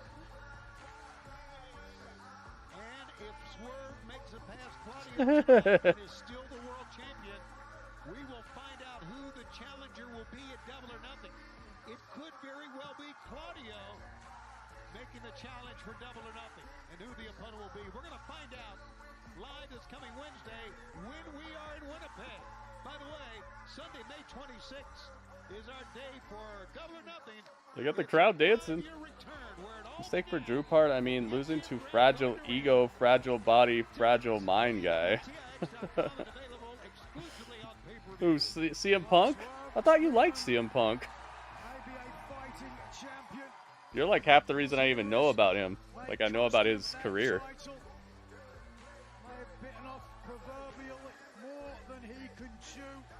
See the back of your screen there, the lean and sinewy body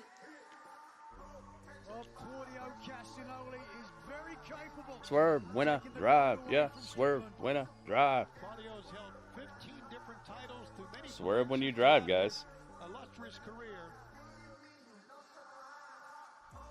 Made his debut in 2022 at Forbidden Door, which, by the way, is coming up on June 30th.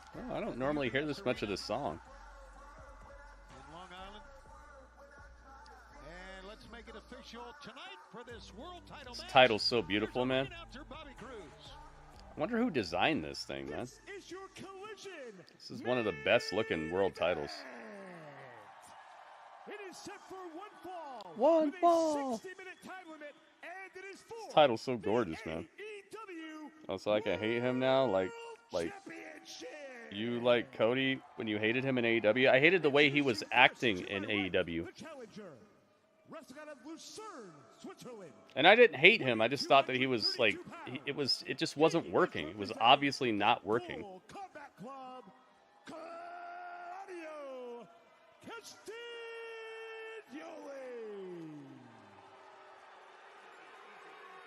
And I'll be the first person to tell you that I think Cody is an undercover heel as it is right now. I'm just going along with it now because I'm just like, okay, cool. When he turns heel, it's going to be good. I'm not the biggest Cody fan. When's the last time you heard me hype about Cody?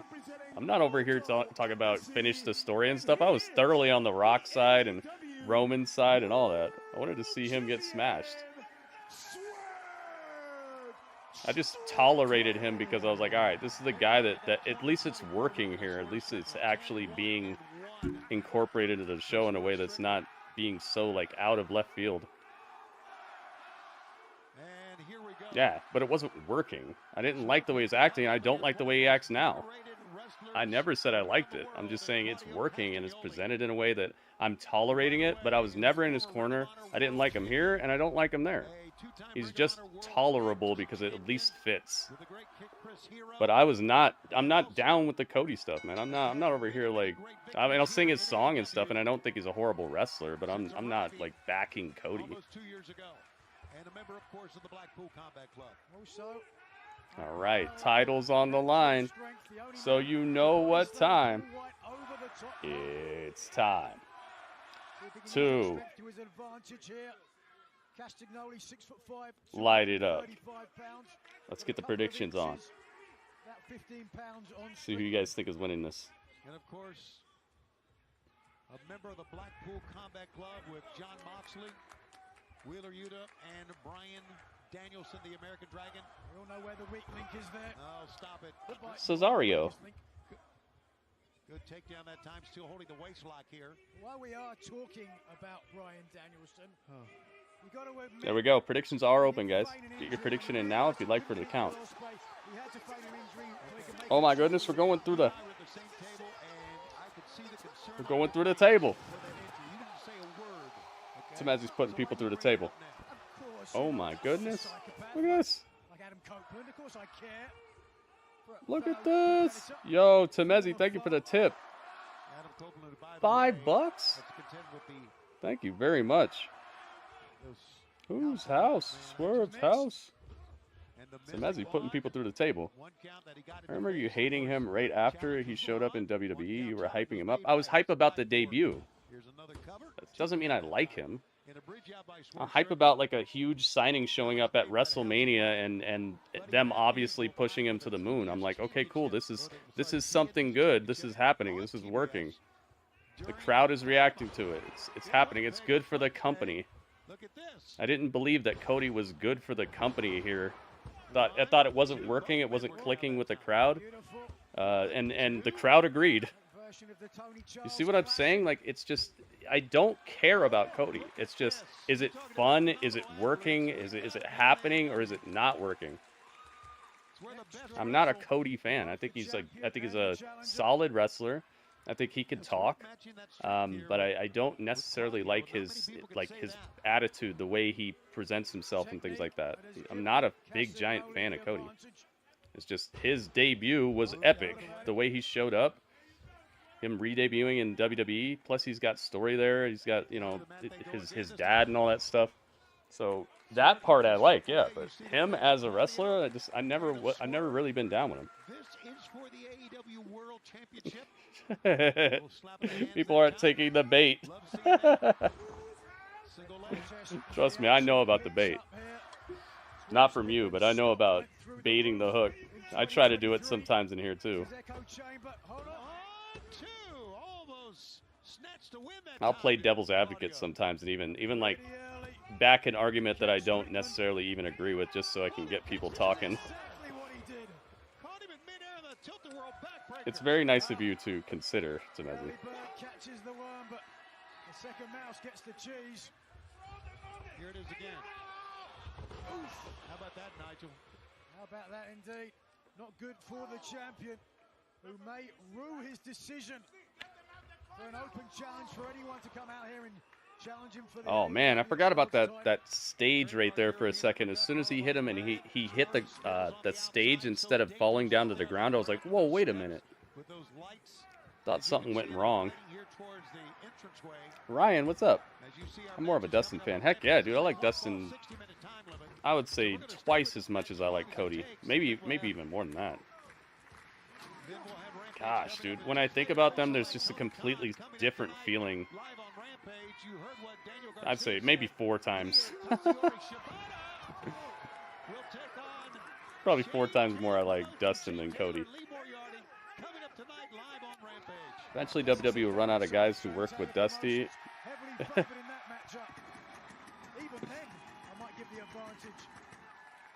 That's going to be a tough one, man, because Dusty was all over the place, right? And we might start seeing people who worked with NXT a lot too, remember?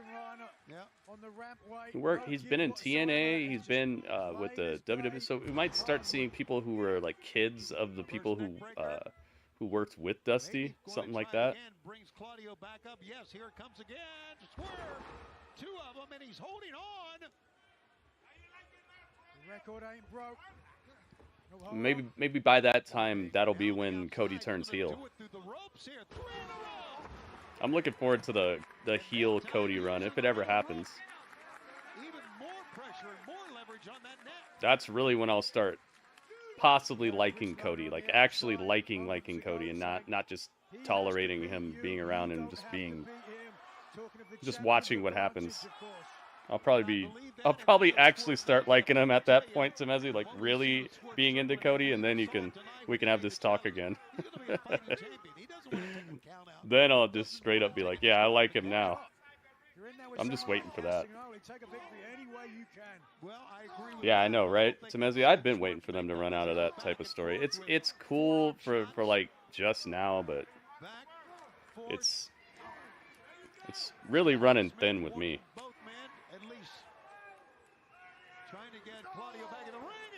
Claudio with a hard right, man.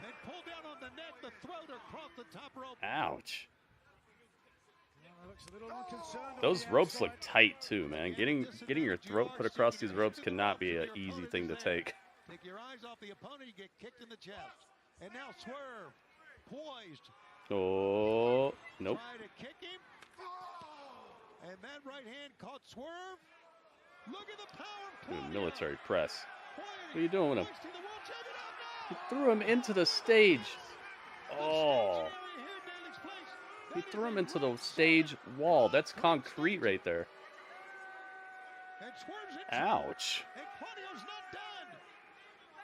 It happens when he doesn't dye his hair blonde. Yeah, that's, dude. If during Monday Night Raw when he came out and he had this all red suit on and he had a black shirt, and I was like, he's looking more like a vampire, because that's what I want. When he goes full vampire, I think that's when he's gonna be heel. He starts looking like a straight up vampire. Doesn't dye the hair, brings out the dark suits. I'll be so down with it. And then he's like, I was playing you guys or something like that. If he turns out to be like one of those crooked politicians who just like wears a face for people so they elect him, but then they don't know what he's really up to. Dude, that's when it's gonna start popping for me. For a lot longer than Bryan Danielson, I may add. Injuries certainly mounted up and can come a big factor. Jeez. Swerve's getting destroyed right here. Claudio's a tough opponent to have your first title defense against. Where did Nana get those pants? I have no idea. How did he squeeze into them? A better question. He must have had someone hold them open and jump off the top of a house. When his hair is brown, he's in with the darkness. The midsection. Claudio, European uppercut. He is just rocking the champion. I'm part of just great guys. Uh-oh. He's a great guy. He's a great couple of guys. Oh, one counts. One count. Swerve showing a lot of reserve. Shane Taylor and Lee Moriarty versus Danny Garcia and Katsuyori Shibata. Don't forget, we got Rampage to come your way live here. Did Shibata ever win the New Japan IWGP World Heavyweight title? Yeah, bro, he threw him right into that concrete wall. That was crazy. What if Cody joins the Judgment Day? Ooh. At Wembley Stadium on August 25th for our return there. I think Cody's stuck on SmackDown for now, though. Not that they can't just do whatever they want.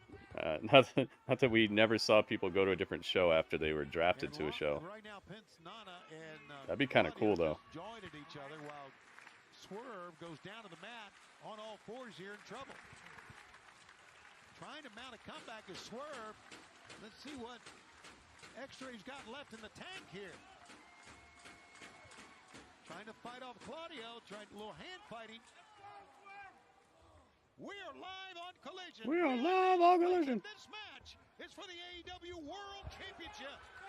Didn't hear what you asked. His first title defense since winning the title on Dynasty. I was responding to WB. He said, "What if Cody joins the Judgment Day?" Leg trip, kick, lays out Claudio on the apron. The champion has worked hard to get back into this matchup. Yes, he has, Nigel McGuinness. Yeah, Swerve's got to start mounting some heavy offense here, man. He's been getting taken out. Jeez. He really clocked him with that kick. Rolling Claudio in. Can Swerve. Yeah, I think it could be cool. It could be a cool, We're going to stay with this match to the end. a cool replacement for Damian.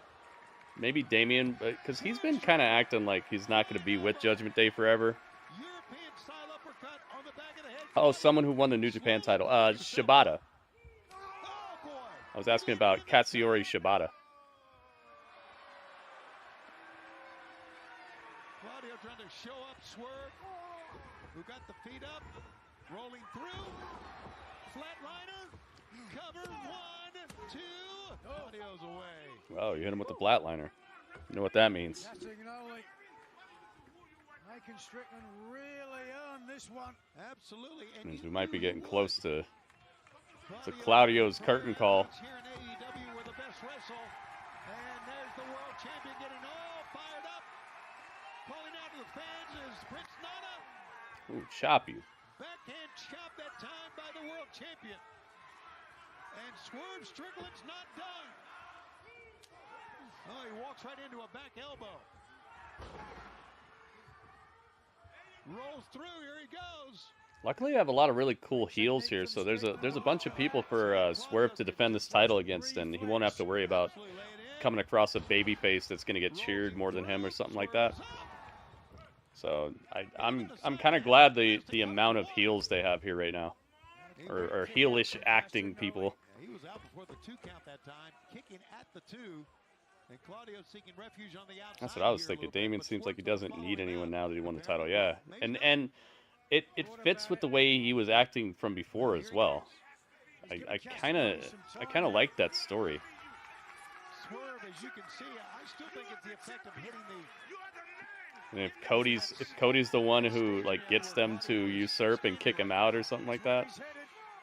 He's won tag titles, but never open weight title. If I remember right at the top of my head, New Japan Cup and World Tag League too. Dang. Where's he going? You got it, brother. Here he comes. Oh, Fosbury flop. Moonsault from the top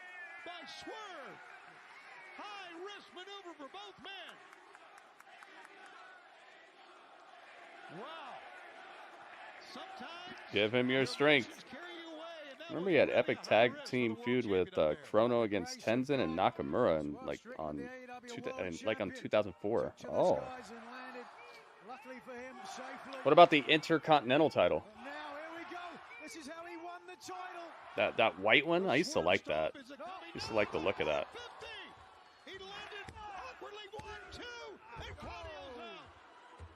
Shows the versatility of the champion from that top perch. Because of the direction of Castagnoli, elected to go for the 450 instead of the stomp. And he landed awkwardly, so he didn't really get the cut immediately that time, and I get it. Hurting himself landing that way. And the fans start, "This is awesome," chant. We agree. Devilish look on the face. Oh, come here.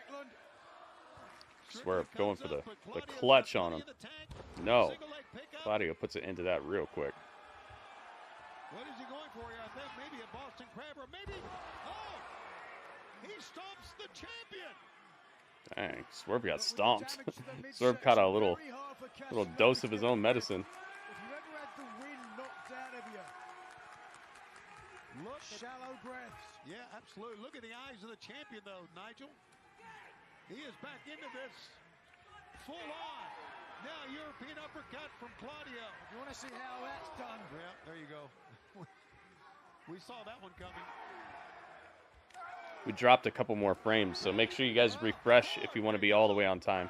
And right now, Refresh your stream. There's those body shots again. To the chest, to the sternum. Dang, slap you, chop you, hit you with the kicks, combos. Jeez, man. No, he wasn't part of the scene because when Intercontinental title was the hottest was like Jay, Kenny, etc. Oh, I thought Nakamura had it too. Maybe it just wasn't that hot when he had it. 2 tough title defenses in a row. Well, it wasn't a title match with Kyle. It was one of those eliminator matches. Like if he would have lost that match, he would have had to defend the title against Kyle Fletcher. But he's legend in Japan wrestling. Yeah, I was wondering that because I feel like I've heard about him being very what do you call it? Very venerated. Very decorated.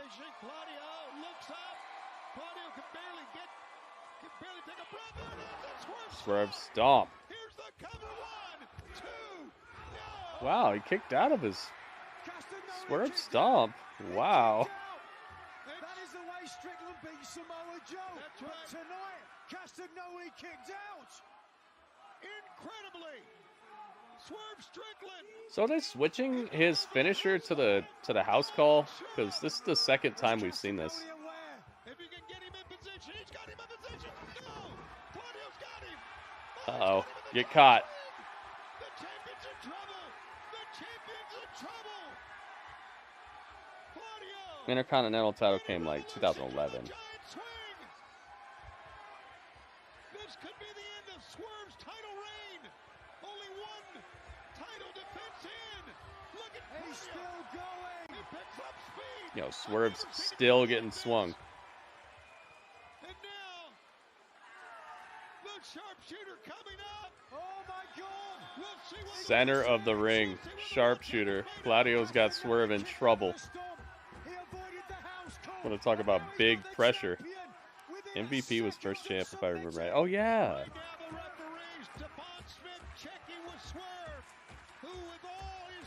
Oh, yeah. That's one of those weird to hear facts. And there's too much power on the other end. Claudio sits down low. It's going, Nana. The money, the prestige.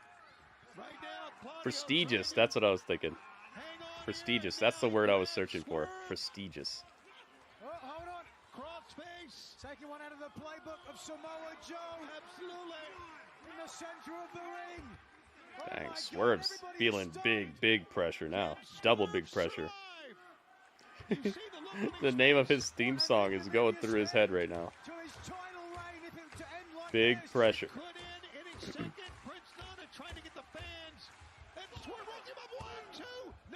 Oh, he tried to go for a sneaky pin. Rolled out of that, and now Good way to make him break up the submission, though.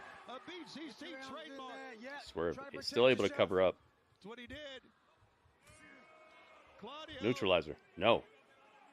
was thinking going for a God-style pile driver here. Hips like that, even Claudio doesn't have the strength to get the champion up. Yeah, I don't know about that. Battle for the AEW World Championship. I don't know if even Claudio wouldn't have the strength to get him up. Claudio's got crazy strength. Super clobbering clothesline. Running clothesline. Claudio looking for it. Swerve kicks out. Claudio, little frustration on the face, and I get it, but he is back into it again. Yeah, you better stay on him. This is incredible. Again, moments away. What physicality. There he goes. Yeah, Swerve. Winner. Drive. Swerve comes through. Swerve the DDT. He connected with a DDT. Spiked Claudio out of that. Desperation move from the champion. Claudio, he's hurting now. To his limit by Castagnoli tonight. Now Swerve, it looks as if he's trying to, I don't know if he's going to try to pull himself up on the turnbuckles or just try to get to a standing position here. Claudio's face first. All right. He's going to go to the turnbuckles. Now, what's he going to try here? Referee's sweating more than Swerve is. Is he going to do it again? Ref looks hot in that shirt. Claudio this time is getting up to his feet. Shinsuke's longest reign that I know it was almost a year. Oh, let's see. 1, 2, no. Oh my God, I thought it was a new champ. Claudio caught him on caught the Swerve stomp. Don't stop now, Castagnoli. There, a split second. You can't get any closer without it being 3. What a match. Unbelievable what we are seeing here. The fans are trying to get not only Swerve to his feet, but Claudio back up. Just mesmerized by what we are seeing. Jeez, man. Talk about a hard-fought match. To a standing position, Master Rank, what's up? Master Rank's in the chat. AEW's fun to watch. Yeah, dude, they have some incredible performers. And I like their presentation recently too. I think they've been making their shows look better. The colors, the layouts.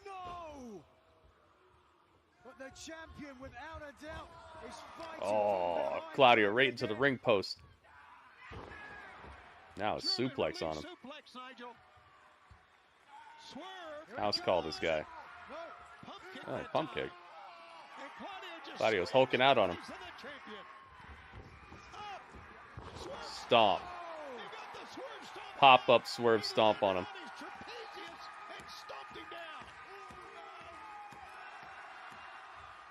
Boom. House call.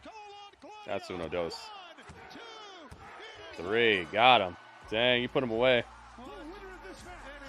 Swerve wins. Dang, Swerve had to really fight for that. He was like, come on, I can't lose my first title defense. I can't have that.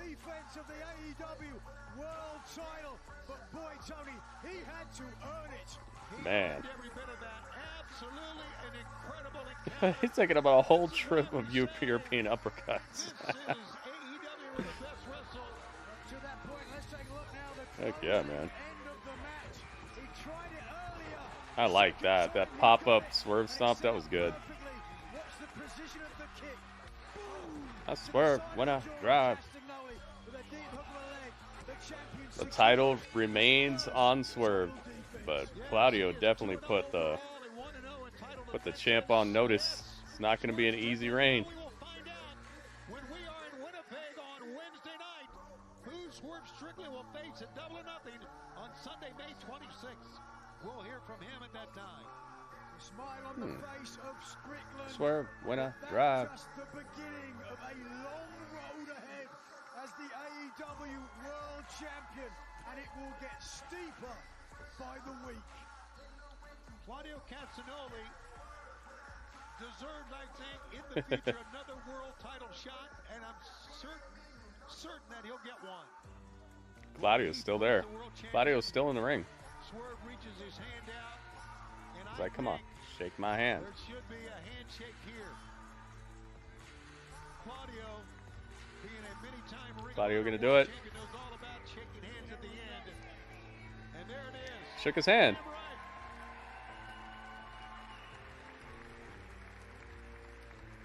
What a match, fans. This is one to remember for a long, long time. Nana unbuttoned his shirt. Castagnoli said to Nana there. But either way, the champion with the dancing man retains the title tonight. What a 2 hours. Yeah, swerve when I drive. He's got it, man. That's cool that Claudio gave him a respectful handshake. I thought he might try to jump him. You know how the BCC has been. They don't care about anybody. Maybe this is the start of them just chilling out with a lot of that heelish stuff they're doing. That was a cool match.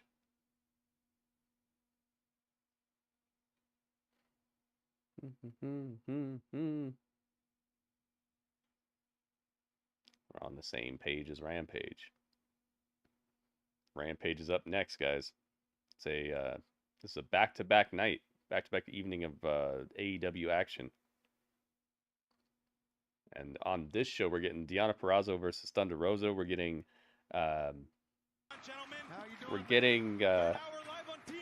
Chuck Taylor versus Trent in the parking lot. I know you heard this. Nigel, you were with me. Matt, you may have heard it that Chuck Taylor told Orange Cassidy, I want to do this alone. Oh, we're starting with this? I don't think that little puppy would have helped much anyway. Dang. These two have been a team. Well, we're a team. Dang, we're starting with this. Right. Okay. I did not anticipate this. Let me get my Rampage desk going on. This parking lot fight, I can understand. I live in Los Angeles. I understand fighting about parking. There we go. Oh, and head first goes Chuck. Let's put a color on this. Let's make it orange. Only two previous parking lot fights. There we go. And both bouts were among the most bloody and violent in AEW history. Yeah, man, the last parking lot match was crazy. And right now, Trent Beretta's in trouble, as you can see. And we are seeing the actual implosion before our eyes, as you mentioned, Matt. All right, it's Rampage time. Together as a team, and now best friends are no more. Said a Claudio face turn incoming. I think maybe. I don't know. Sometimes they just do those things to kind of just keep it possible, but yeah, that might be. Yeah, no interference. That as well. That's another thing, WB. Good call out. Dang, they already dented one of these cars. All right, let's get Chuck Taylor. It's so unpredictable in an environment like this. Right. He opens the back of a car and pulls out a trash can with many accessories. Oh, Chuck Taylor, man. Maybe you shouldn't have told Orange Cassidy to stay out of this. That might be a bad idea. As far as I know, Trent is like as far as I've seen, he's a better wrestler than Chuck Taylor. I like Chuck Taylor's style. I've seen him in some good matches here and there. Like he's like a better, no, I wouldn't even say a better technical wrestler, but a little bit more of like he shows off the technical stuff. But I don't know. From what I've seen, Trent is just a better wrestler. As far as I know, I don't know. Maybe not. Only because it was a fight. All right, Swerve, you gotta go. 204 days he's been without action. Swerve earns his check tonight. He earned that paycheck. The pay window is looking mighty earned. Well, you know how that feels, Tony. You've been married for years. Looking for here. He just hit it out of the park, buddy. Here we All go. right, we're in the parking lot. Oh my God. Where'd they get this truck? Oh my goodness. Yes. Through a drywall sheet. Apparently. Yeah, that's what it is. Good God. Look at the face of Trent Beretta. Stoic look on the face of the Dang. Chuck Taylor's already bloodied. Crazy bloodied all over his face. Haven't noticed BCC never been heel or face faction. They attack you if you attack them. And like in one-on-one, there isn't interference. If the other one don't have friends coming there to attack. I don't even know the state of mind of Chuck Taylor being injured for the last 6-7 months. Right. His group falling apart. No wonder he wants to be out there. Yeah, I agree. I can see where he would want to be out there, but I can also see this is the last match he should take. They act so like extra violent though. It's like they go over the top though. Chuck Taylor's going full John Moxley. Oh my God! Elbow drop off of one card to the other one.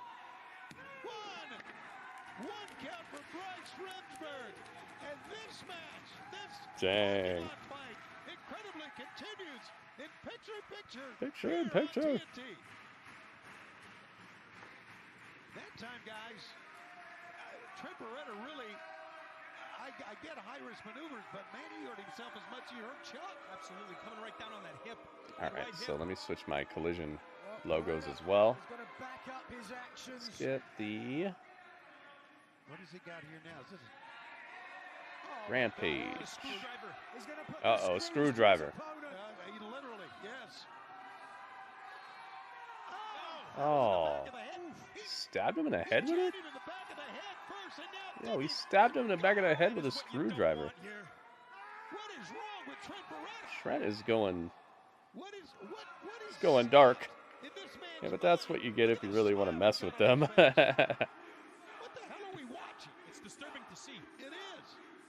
Knowing Trent for a number of years. Someone's wearing a Serpentico mask out there. Yeah. Not only that, those I'm trying to find my Rampage thing. I need to make sure I color this next time. Or this time. Go to this place before in these types of there it is. But it's always with a sense of honor, right? He's defending his friends. He's fighting for something.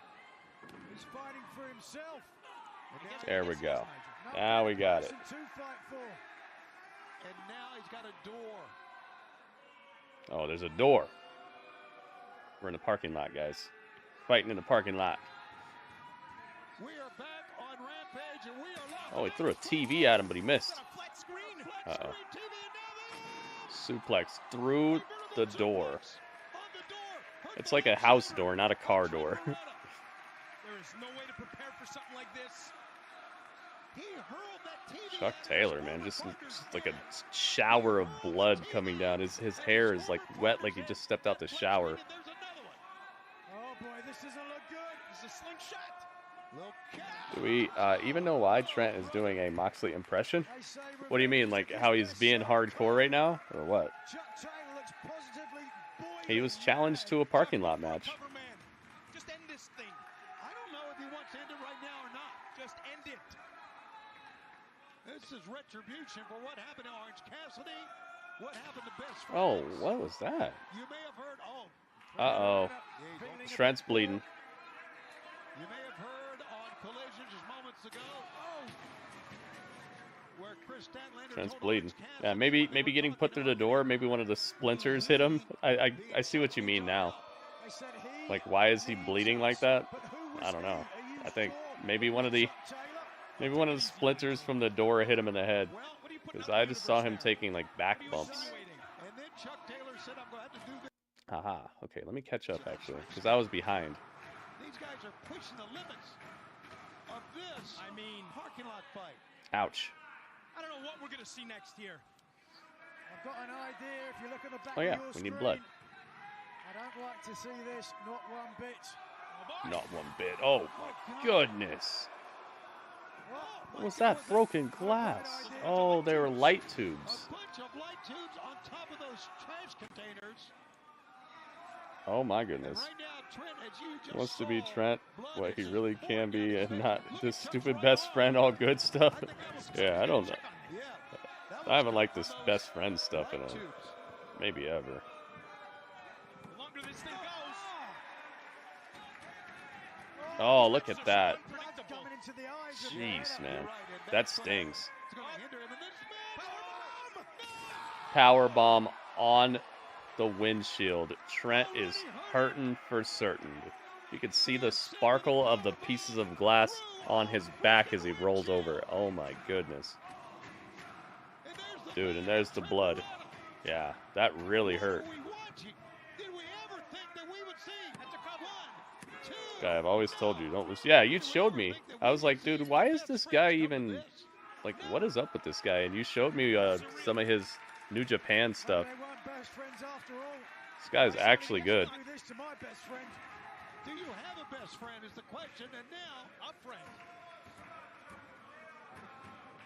Dang, dude, that blood's in his eyes. Ah, that sucks. It stings so bad, dude. I've had blood in my eyes before. Not fun, dude. Very not fun. Okay, gentlemen, here we go. Any reason that caused this rift between the two? Yeah, he said that, Trent said that Orange Cassidy doesn't care about them, and he was supposed to be a mascot, but he just treats them like his lackeys, and he just, basically he's sick and tired of hanging with Orange Cassidy and just being a sidekick, and so he turned on Orange Cassidy, but he gave Chuck Taylor a chance. He said, "Hey, I'll let you choose who you're going to be with. Are you going to be with me or him?" That because he's actually friends with him. Oh, low blow, but Chuck Taylor decided to stick with the Orange Cassidy, and now this is happening. And he called him a piece of S and beat him up, and then said, "I'll fight you in a parking lot match." So Chuck Taylor is the one who pushed it here. Trent was just trying to help his friend. He's trying to free him from the pull of the Orange Cassidy verse. Me too, not fun. Yeah, it sucks, man. I mean, it sucks because you're already bleeding anyway, but then on top of that, you can't really see, and it's burning your eyes. It's just, ugh. Compounds the nonsense that's happening to you in the first place. Rampage has been an okay show. Yeah, it's been on for a little bit now. Like just this match though, I don't think I've missed anything. Oh, it's over? Oh, Trent won. Dude, I got Jimmy John's right when the ending happened. Incredible it came to this. Yeah, it makes sense in it, and it actually does. Like, it's not just that the story makes sense, but it's like you can see it from the way that Orange Cassidy's been treated in comparison to the way that they've been treated, and just the way that Orange Cassidy acts towards them. He's always like, eh. Uh-oh. Orange Cassidy's here. Oh my God, he smashed his leg with it. Smashed his leg with a wrench. Orange Cassidy's running up to get him. Chris Statlander stopped him. Why? He told Orange Cassidy that was his fault. No. Oh, that's your fault, Orange. Dang. I'm afraid we're not going to see Chuck Taylor for quite a while again. Dang. Chuck Taylor injured again? I hope not. Trent Beretta's out of his mind. Just getting sweat in your eyes is bad enough. Yeah, for sure. Sweat in your eyes sucks too. No one agrees with this. No one around the world. No one agrees with this. I agree with it. I like it. Callis likes it. Uh-oh. Yo, Don Callis is thinking about adding Trent to the Don Callis family. He likes what he sees. Ooh, I like that, dude. Compelling entertainment. Storytelling with compelling entertainment between the matches. That was good. Even just something as simple as that can make it like a situation where you really want to see what happens next. Get the blood off of here. Look at his face. It's like, I did what I had to do.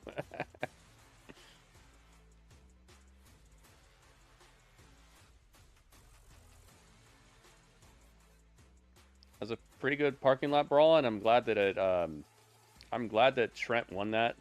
I thought that there might be some nonsense where Trent might lose. For a second there, because of the comeback that that Chuck Taylor made. And the blood started flowing, I was like, uh-oh. Wait a minute.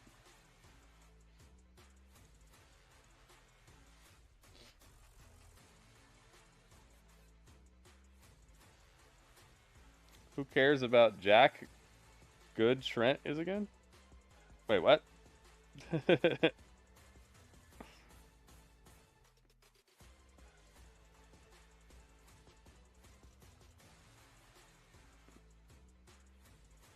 Wait, what? Jack, Jungle Jack? Jack Perry?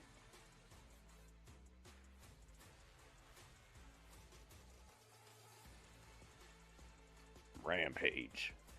I've liked that they've been adding Rampage to the Collision shows, because it's making these actually have to be live, or at least presented that way. And it just, I feel like live Rampages are just better. Pre-tape stuff is, I don't know, it has like a little bit of a different feel.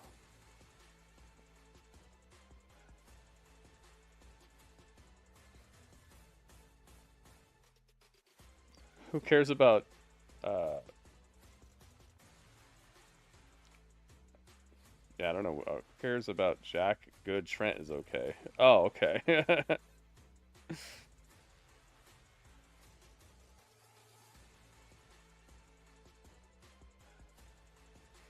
Yeah, it's Chuck Taylor. He's, I don't know, man. I feel like he hitched his wagon to the right pony, you know?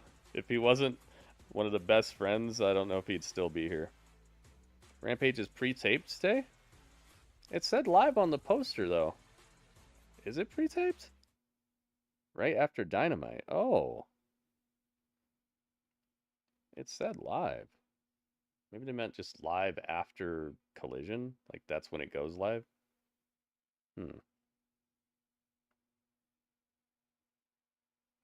Well, at least they taped it like it was live, and they said it. They made it look like it's live.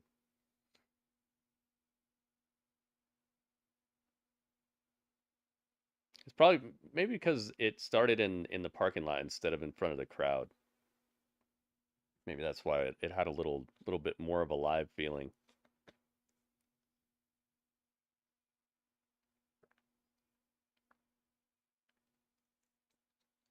Guys, I'm here with Kyle O'Reilly, and Kyle, Hey, it's Kyle O'Reilly. You got a haircut. Showing in the Casino Gauntlet match this past Wednesday on Dynamite. We all want to know what's next for you. I noticed he had a haircut on Dynamite May this 11th, week. We're coming to my hometown. AEW Collision live from Vancouver, BC, Canada. The Rogers Arena, the same building that an 11-year-old Kyle saw his first Goki, welcome back. ever. And at that show, I looked at my dad and I said, "Dad, I'm going to do this one day." And he was like, "Oh yeah, sure you will, kid." But somehow I pulled it off. Now, 25 years later, I'm coming back to do the only thing that I've ever been good at, and that's wrestle. To compete against the best wrestlers this world has to offer. And fortunately for me, I'm in AEW. We're the best wrestling. Sorry, I was wrong. It is live, right after Collision. Ah, okay. Yeah, I was like, I could have sworn it said live on the poster. Uh-oh. It's Kill Bill Rosa.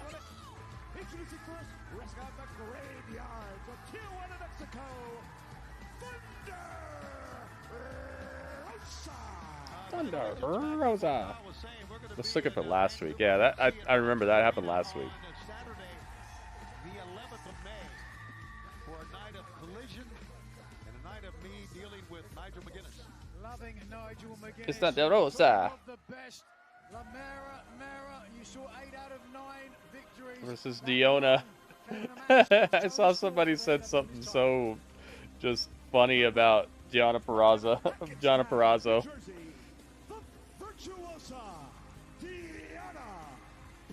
You know, I'm going to move Thunder Rosa over here. And Purrazzo, arguably the reason why Thunder Rosa was unable to defeat Toni Storm. Coming out during the match, and it was that interruption during the title match at Dynasty that cost Thunder Rosa the match. The champion, normally known The for Virtuosa, who's here. See who you guys think is going to win this one. This is kind of a toss-up, but I'd say Thunder's been kind of more presentable recently, maybe? I don't know. This could be this is a toss-up right here. Okay, so Swerve won that match. This is a match long time. Okay.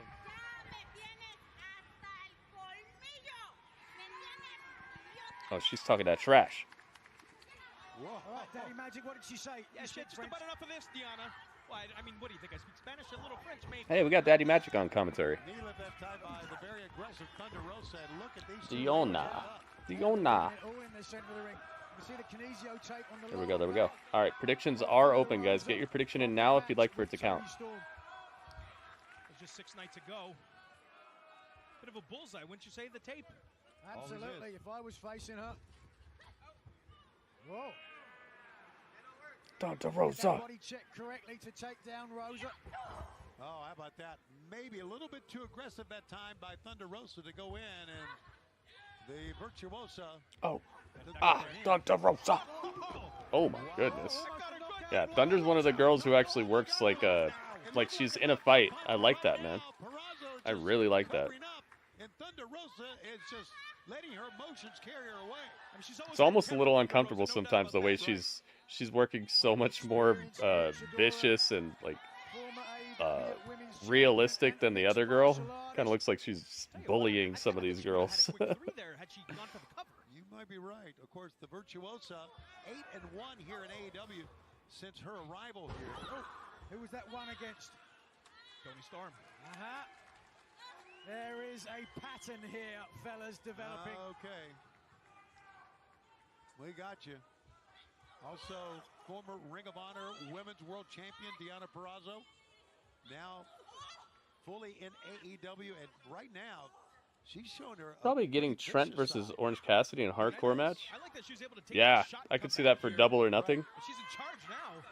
Yeah, well, they might just do it on TV. Sometimes they give away stuff for free. But yeah, I think you might be right, Dro. I could see that. Oh my goodness. Thunder Rosa tied up in the ropes and then drop kicked. I heard what Tony said about WWE's. It's probably just trying to grab headlines. Say about the egos of Purrazzo and Rosa. They couldn't put their differences aside to face off against Toni Storm. Well, you're right.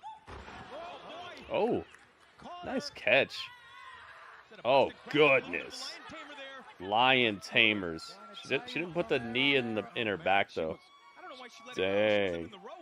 Get her, Deonna. The referee was calling for the break. So Virtuosa let her go, and again, Thunder Rosa, former Women's World Champion, Thunder Rosa, who has said many times, you know what, Deonna, I do not need your help. That's why I'm the Virtuosa, baby. Watch out. Even the opening here. Thunder Rosa, a running drop kick of her, sending Deonna down, crashing to the mat. Got her right in the face. You want to yap your mouth? You want to yap your mouth? How do you do? Sorry, Nigel. Daddy Magic. Whoa. See Thunder Rosa there. We're lucky to have him. It's so funny. He was doing almost the same thing when he was in WWE. Just a guy with commentary, a guy with some funny sayings, funny accent. What were they called? They weren't 2.0. They were called Oh, yeah, we got swear words? You know, since her Uh-oh. arrival in AEW, I've never seen the At least I think she aggressive. waited for commercial. Absolutely. What was their name when they were in WWE? They were in NXT. Everrise. Yeah, thank you. Everrise. Side of the head of the ring post. It's like some people have a destiny or something. It's like you have a destiny to just be a certain way, no matter what company you go to. It really was. Oh yeah, Big Bill's gonna be in action. I hope he brings Jericho with him, man. I hope Jericho comes out. I want to see more about what's happening with those two. I like this learning tree stuff, and Jericho's new song sounds cool too, man. I haven't been able to hear it by itself, so I want to hear it again. That new Jericho song, man. I'm glad he won that FTW championship as well, man. They needed some forward momentum for that title, for Hook, for just that whole situation needed something going on. 1, 2, the backstabber did not get it done. Goki, man. I'm surprised Goki's awake, man. If I ate the dinner and the dessert you had, I might be asleep right now. That was one of those sleep dishes, man.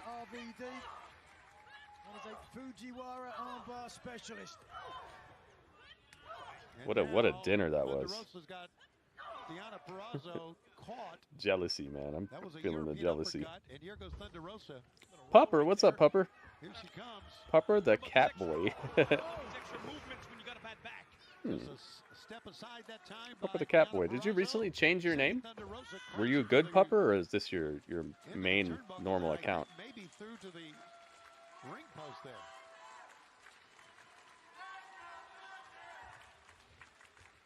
It is good.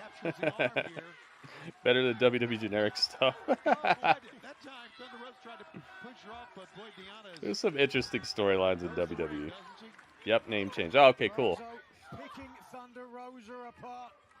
I thought maybe I was hallucinating or something.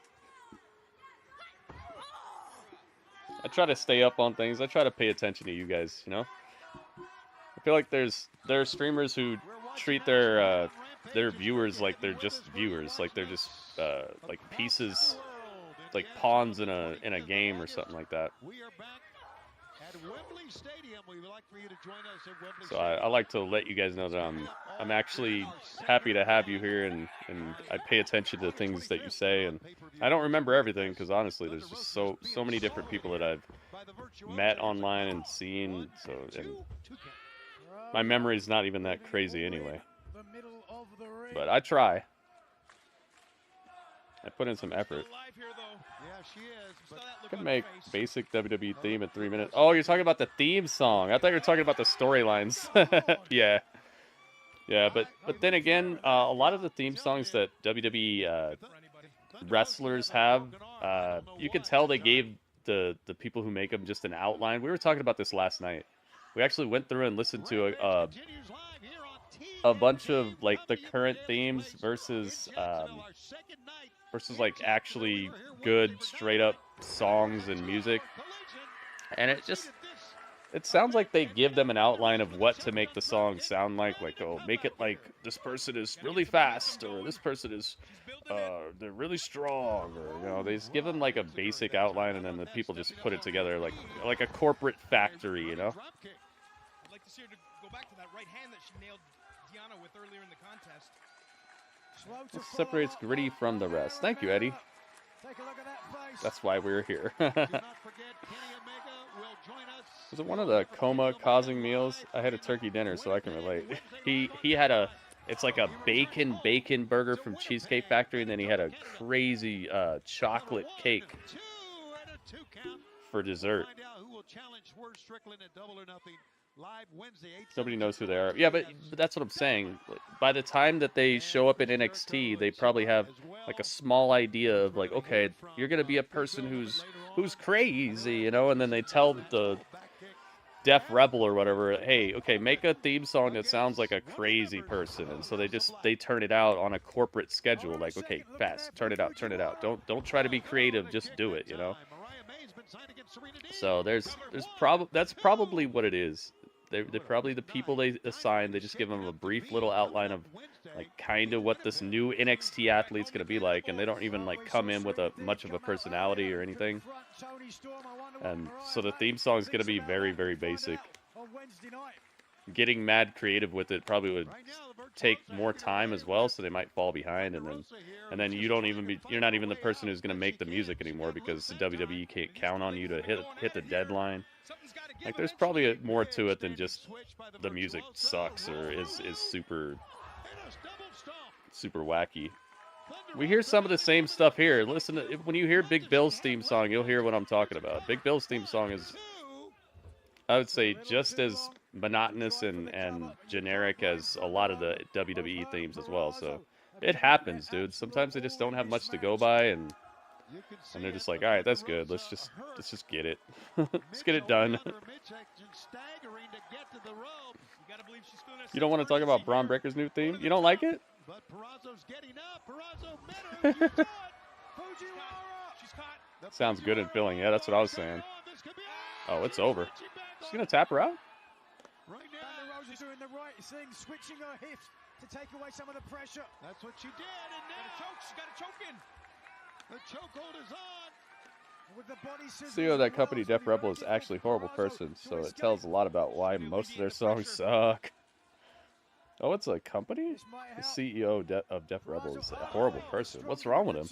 No question about that. I saw something about him today, but I didn't read what it was. You take a look at the Virtuosa. Like something about him and an Uber driver or something.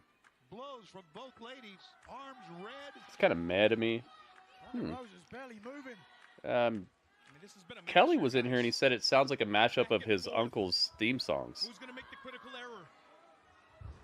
Kind of like an homage type of thing. No, the other way. Up, shoulders are up, shoulders are up. There you go, you got her. Two, Nope. no, back one, two. Oh, Again, a Fujiwara armbar is on. Again, the escape. and they go back to the spot they just did. Got her. Thunder Rosa stole it. Wow, she rolled her up out of her finisher. Thunder Rosa got out of the Fujiwara armbar by rolling her up and getting the win. I don't think stolen. Same video. Ah. What was he talking about? He was talking about like Jewish people or something, I think. I didn't read what was said, or I didn't watch the video. I just saw that it was, I saw some people talking about it, and that was it.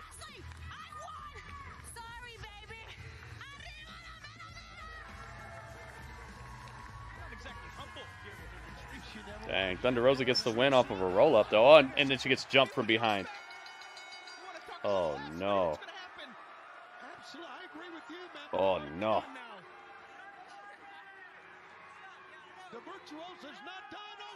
Thunder Rosa. Into those steel rails. I was rooting for Thunder, but she deserves this. Dang. She will not let go. She being the virtual. She's not done, guys. She's very mad now. Deonna is not taking L for an answer. Oh, punch you, slap you. Thunder Rosa coming back.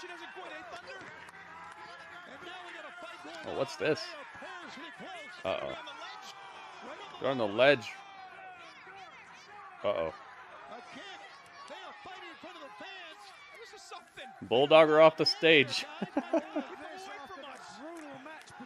WWE does the right thing. They will change their music producer soon, yeah. It might not solve that part, though, about it being kind of generic music, though. Because, like I said, maybe it's part of the process. Maybe it's just the whole process of how they go about getting those songs made and quarterbacking it from like the top down to the people making it. But yeah, if he's not a very good person, then they should probably look into that. Yeah, the Goki Gourmet strikes again, man. But you can see here, he thought about it. The moves that hurt Bryan Danielson didn't hit it, but he hit that, and that was enough to win. And what a match it was. Let's go to Arcady. Dude, Roderick Strong's probably losing this title. But who knows? He's got homies.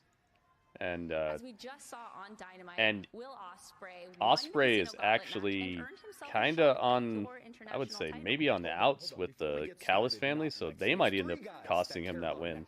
As two guys that have nursed someone from the brink of paralysis. Yeah, I think the three of us just want to wish a very speedy recovery to the world's greatest boss. TK, stay next strong, buddy. Aww. Ospreay. Jump scared by Roderick Strong backstage. You have signed, sealed, stay next strong. The downfall, demise, and destruction of the aerial assassin at Double or Nothing. Listen, the world can sing your praises, sure, but none of that is going to matter when you step in the ring with me.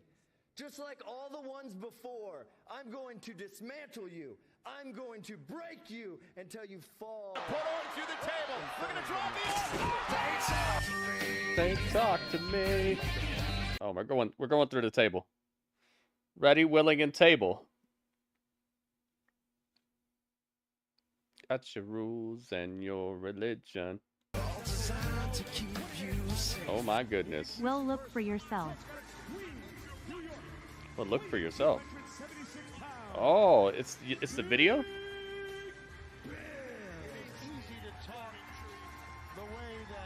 Yo, Temezi, thank you for the tip, man.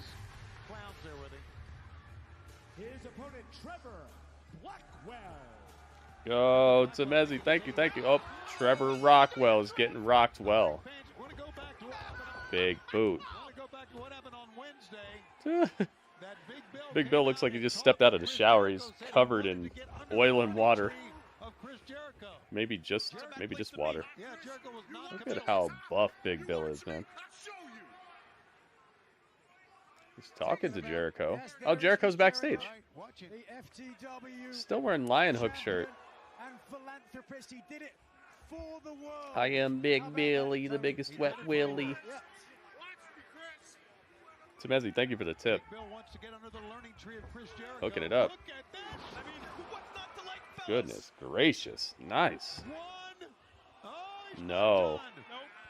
Nuh-uh. You didn't say the magic word.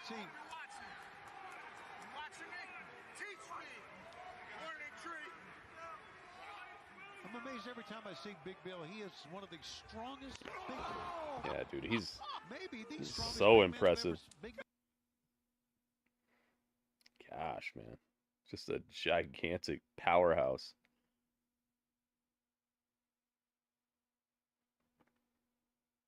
All right, let me retweet the tweet. Uh-oh. What's going on? My account may not be allowed to perform this action. What's going on with my account? Is my Twitter locked? What did I do? What the heck did I do? I didn't do anything weird. Hackers? Who's hackers? Who's got hackers? Big Bill at the wrong time. I mean, Chris Jericho's got to be impressed with this, right? There you go. I don't know who you're talking about, Pupper. What are you talking about? And please don't swear in the chat. I know you might be frustrated, but it's a family show.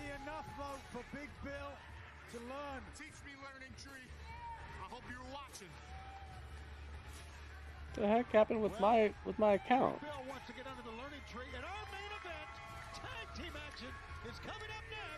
Oh. Oh, I was like, what's happening?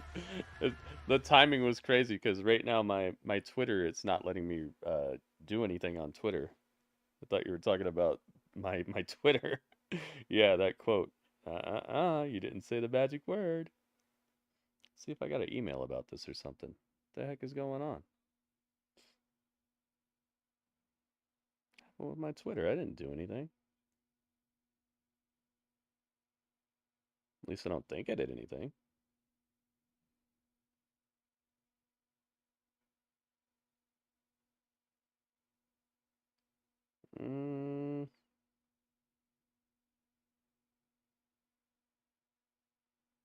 I don't have any emails from Twitter. I got an email that says that Lucha Libre AAA Worldwide Triple Mania is going on. Got an email from Dead Island. Nothing else. What's going on?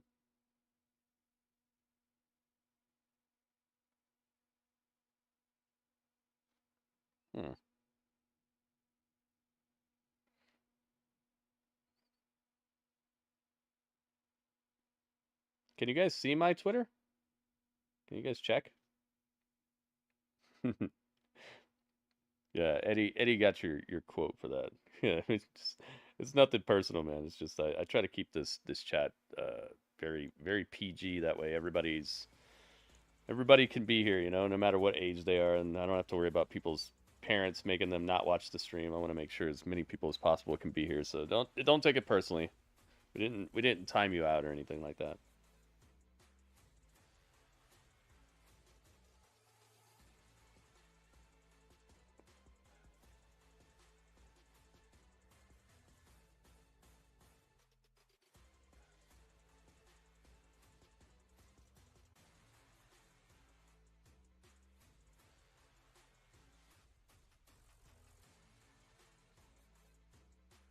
Am I not connected or something? It's not letting me refresh my feed either. You can see my Twitter. Does it show my tweets and stuff? Let me go on mobile and see if it's there. It's legitimately not letting me see any tweets past an hour ago.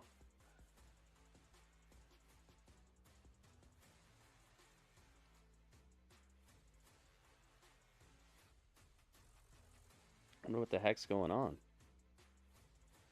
Did I do something? Did I say something? I don't think that I did or said anything.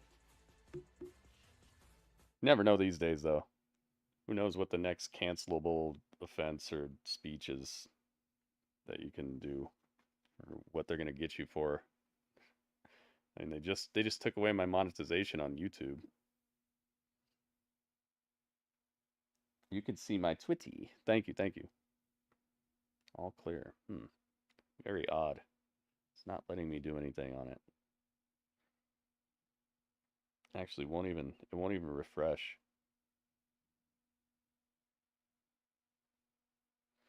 Maybe I'm in the process of getting thoroughly deplatformed. I hope it's just a weird glitch or something. Here we go. It's Shibata. Comes our Shibata bread.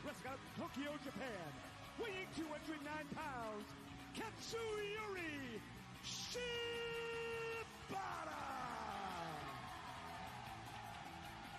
Katsuyori Shibata, the wrestler. In this tag team match, who was going to take on both members of Here he SWERVE'S comes. alone, but I don't think so. Daniel Garcia said, Daniel "No, Garcia. I'll be your partner." His partner wrestling out of Buffalo, New York, weighing 187 pounds, Daniel Garcia. Take a look at Daniel Garcia, guys. He got matching gear here for Shibata. How about it? Oh, how cute. Shibata, an idol of Daniel Garcia growing up. 7, 5, and 1? What is the 1? The main event, Rampage. 7, 5, and 1? What's the 5 then? Is it wins, losses, and draws? He is honoring Katsuyori Shibata. You know that, Nigel, as well as anybody. I liked your tweet. Thank you, Alice. I can't see it right now, though. Danny's thrilled to be teaming with him tonight. Here they come. Let's see if I can use mobile. Mobile will refresh. I'll be accompanied by Anthony Ogogo. Aha! I see you liking the tweets on mobile. It's working on mobile.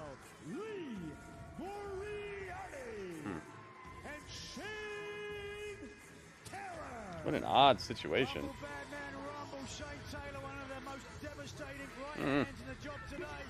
S-T-P. S-T-P. Stop calling him OJ. Although that doesn't really work because it's Shane Taylor Promotions that have been getting away with murder. Here he is, Norm McDonald over here. They've been doing a good job of making Shane Taylor Promotions look devastating recently. Thank you for liking the tweets, guys. Thank you for retweeting it or liking the tweets. Well, they're dressed alike, they think alike. Apparently, a great start for Shibata and Taylor. Dang, the whole barricade moved. It just kept moving too. He kicked him in the barricade, and the barricade just went, kept sliding and sliding and sliding. Somebody had to walk over and like grab it so it wouldn't keep moving. Hey, we got Anthony Ogogo on commentary. Oh, Shibata suplexes Lee Moriarty on the outside. It's a hard way to come down. Told you last week, Tony, don't suck up to me. It's not a good look. Okay, won't suck up to you. We're taking a seat here. Oh, lazy. Oh yeah, be thinking about your scores for Collision, guys. Boys having a good time. I'm going to be asking you guys your scores right after Rampage is done. But Rampage is not included, so anything that happened on Rampage, that's separate. Just be thinking about that episode of Collision. I will take any score between 7.0 out of 10 up to 8.4 out of 10. 8.4 is the highest I will accept. So 7.0 is if it was like really not good. It had a million opportunities to be so much better. It was just probably the worst episode of a show you've seen. And then 8.4 would be the opposite of that. Like it's great. You liked it a lot. It was entertaining. The matches were good. All that. Nigel is sucking up to you, Anthony, by the way. Nigel's a legend. So be thinking about your score, but don't give them to me yet. I'll ask you for them after this is over. One person is streaming triple mania. Huh. Yeah, I really wanted to watch it, but I have previous obligations. But we might check it out some other day though. Rampage is on Saturday now. It's because of the NBA stuff. And then a great puncher and a great athlete in Anthony Ogogo. It's not a normal thing. They got a bit of everything. Got a bit of everything. I see Dolph on there. Yeah. I think we've got a lot of everything, actually, Daddy. Fair enough. Bet you that's a dream come true for Heartbreak Beats. What if Shibata turns on Garcia and joins the Learning Chris Jericho? That'd be unexpected. Shane Taylor as well. Good go behind. Capture the arm. Nicely done. A little twist and shout. It'd definitely be unexpected. Oh, again. He's going to make it 3 here. We're hanging on. Why not? But he's got a match against Jericho on Dynamite, so if that's gonna happen, it's maybe right after the match. Maybe Shibata loses and he starts to see that maybe Chris Jericho has a point. Sure did. Now he lost the opportunity to That could be interesting. It looks like he didn't want to. That's the difference between us and the rest of them. We don't admire our work. We get stuck into it. Something to work on there for sure. Chop here. Jeez. Garcia again with the black trunks and the black boots. The official didn't see the trick. Uh-oh. Goodness gracious. The official didn't see it because Garcia got planted with a DDT on the outside from Shane Taylor. Right on his head. Oh, did he ever? Are you kidding me right now? Nigel, I wonder if Danny's going to parasite. That was Collision. I'm heading home now. It was good for the most part. I think that pretty much every match was great to good.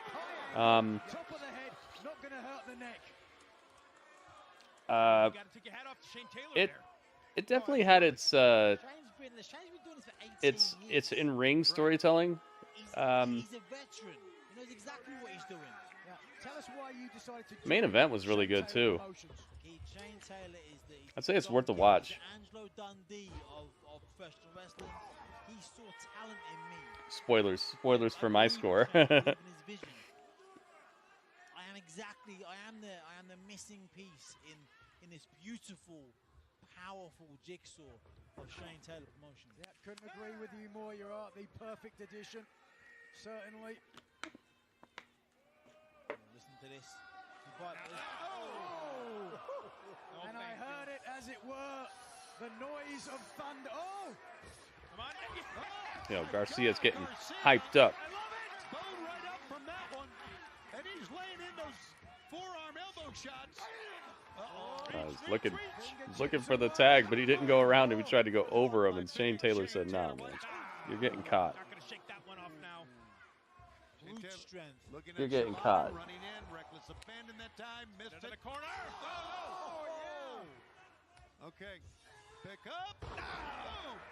Uranagi put him down, and oh my God! 1, 2. That's not enough.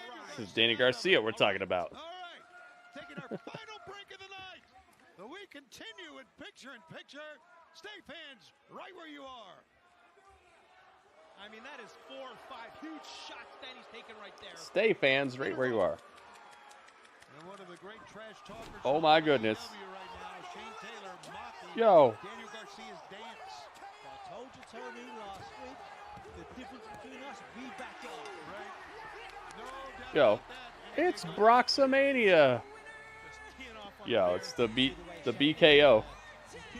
The Broxa KO. Thank you for the bits, man. 100 bits. Welcome, Broxa. That's a heck of a way to slide in the chat. Thank you very much, Broxa. 100 bits. Putting some accompaniments inside that cup. Whoa. Oh my goodness. Yo, It's Legato Mania.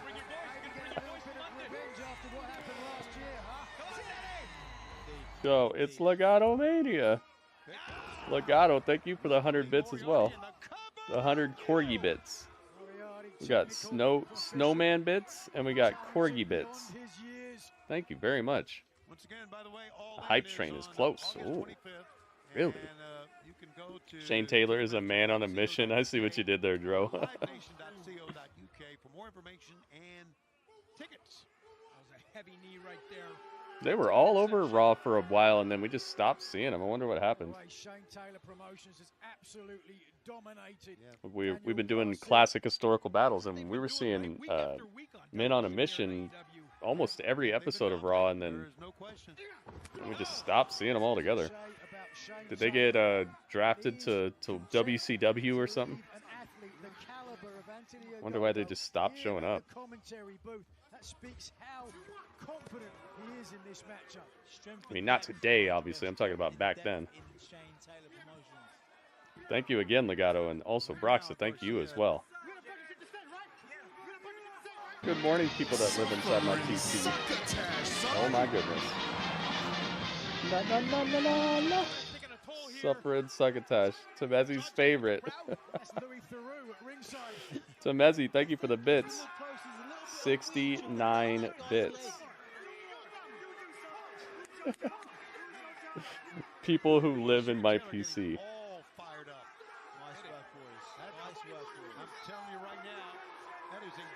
I could use some computer chips right now. Kind of hungry. Suffering Succotash, son. So, Messi, thank you again for the bits. The hype train is close. I wonder if there's any new emotes that we get for this hype train.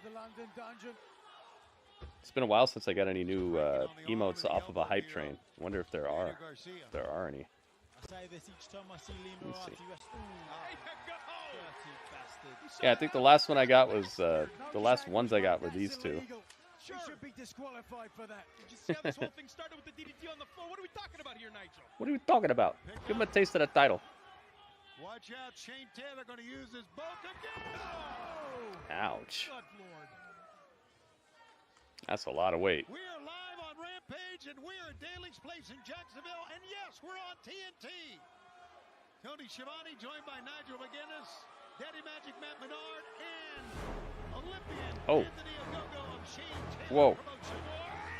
Whoa. Whoa. Oh my goodness. The stab wounds. Tamezi, thank you. The 13 bits, the 13 stab wounds. That's creepy. Moriarty, the master of tiger style. Oh!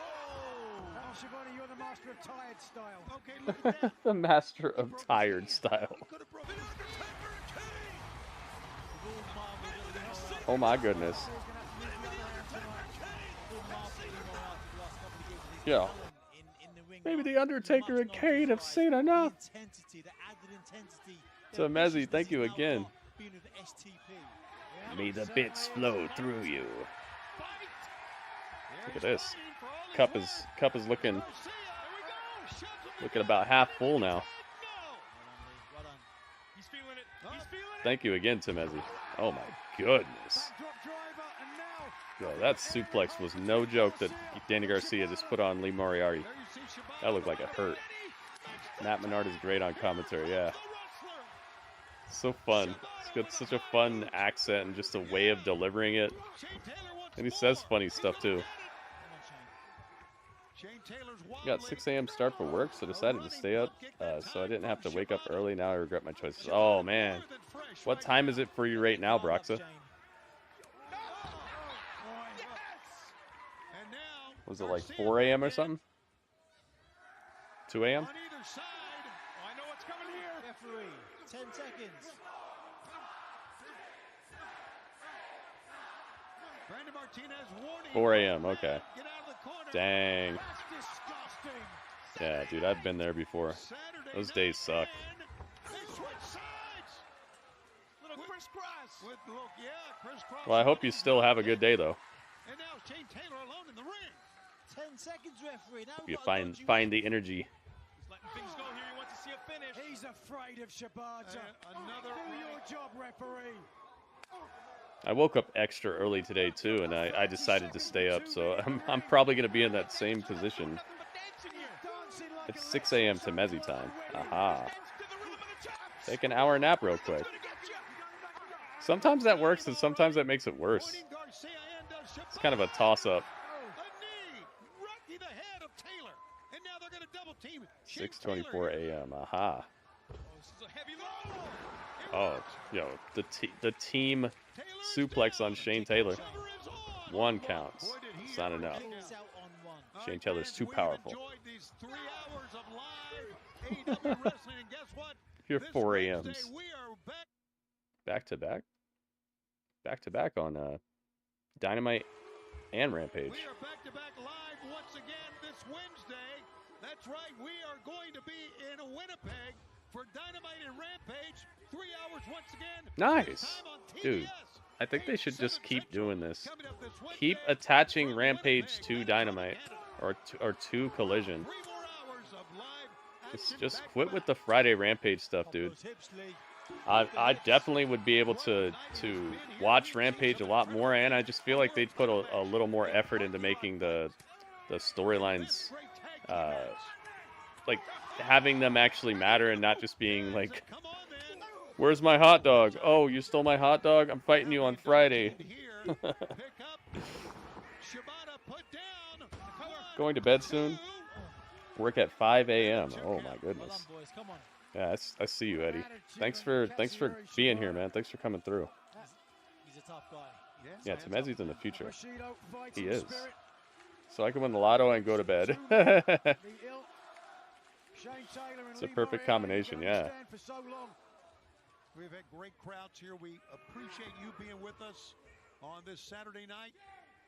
Lee Moriarty. It's definitely a lot more convenient to catch it. Into a full Nelson here.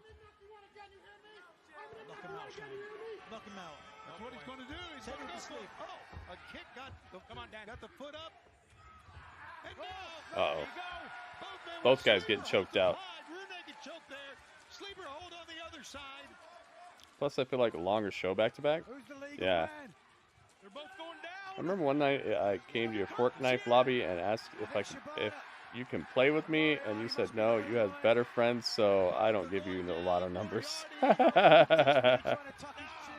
Shane Taylor, a man among men that time. Here's a big. Oh, incredible that he got him up. Did Garcia? This ref is just singing that song at the start of Indiana Jones and the Temple of Doom. Anything goes. There you go. They got it.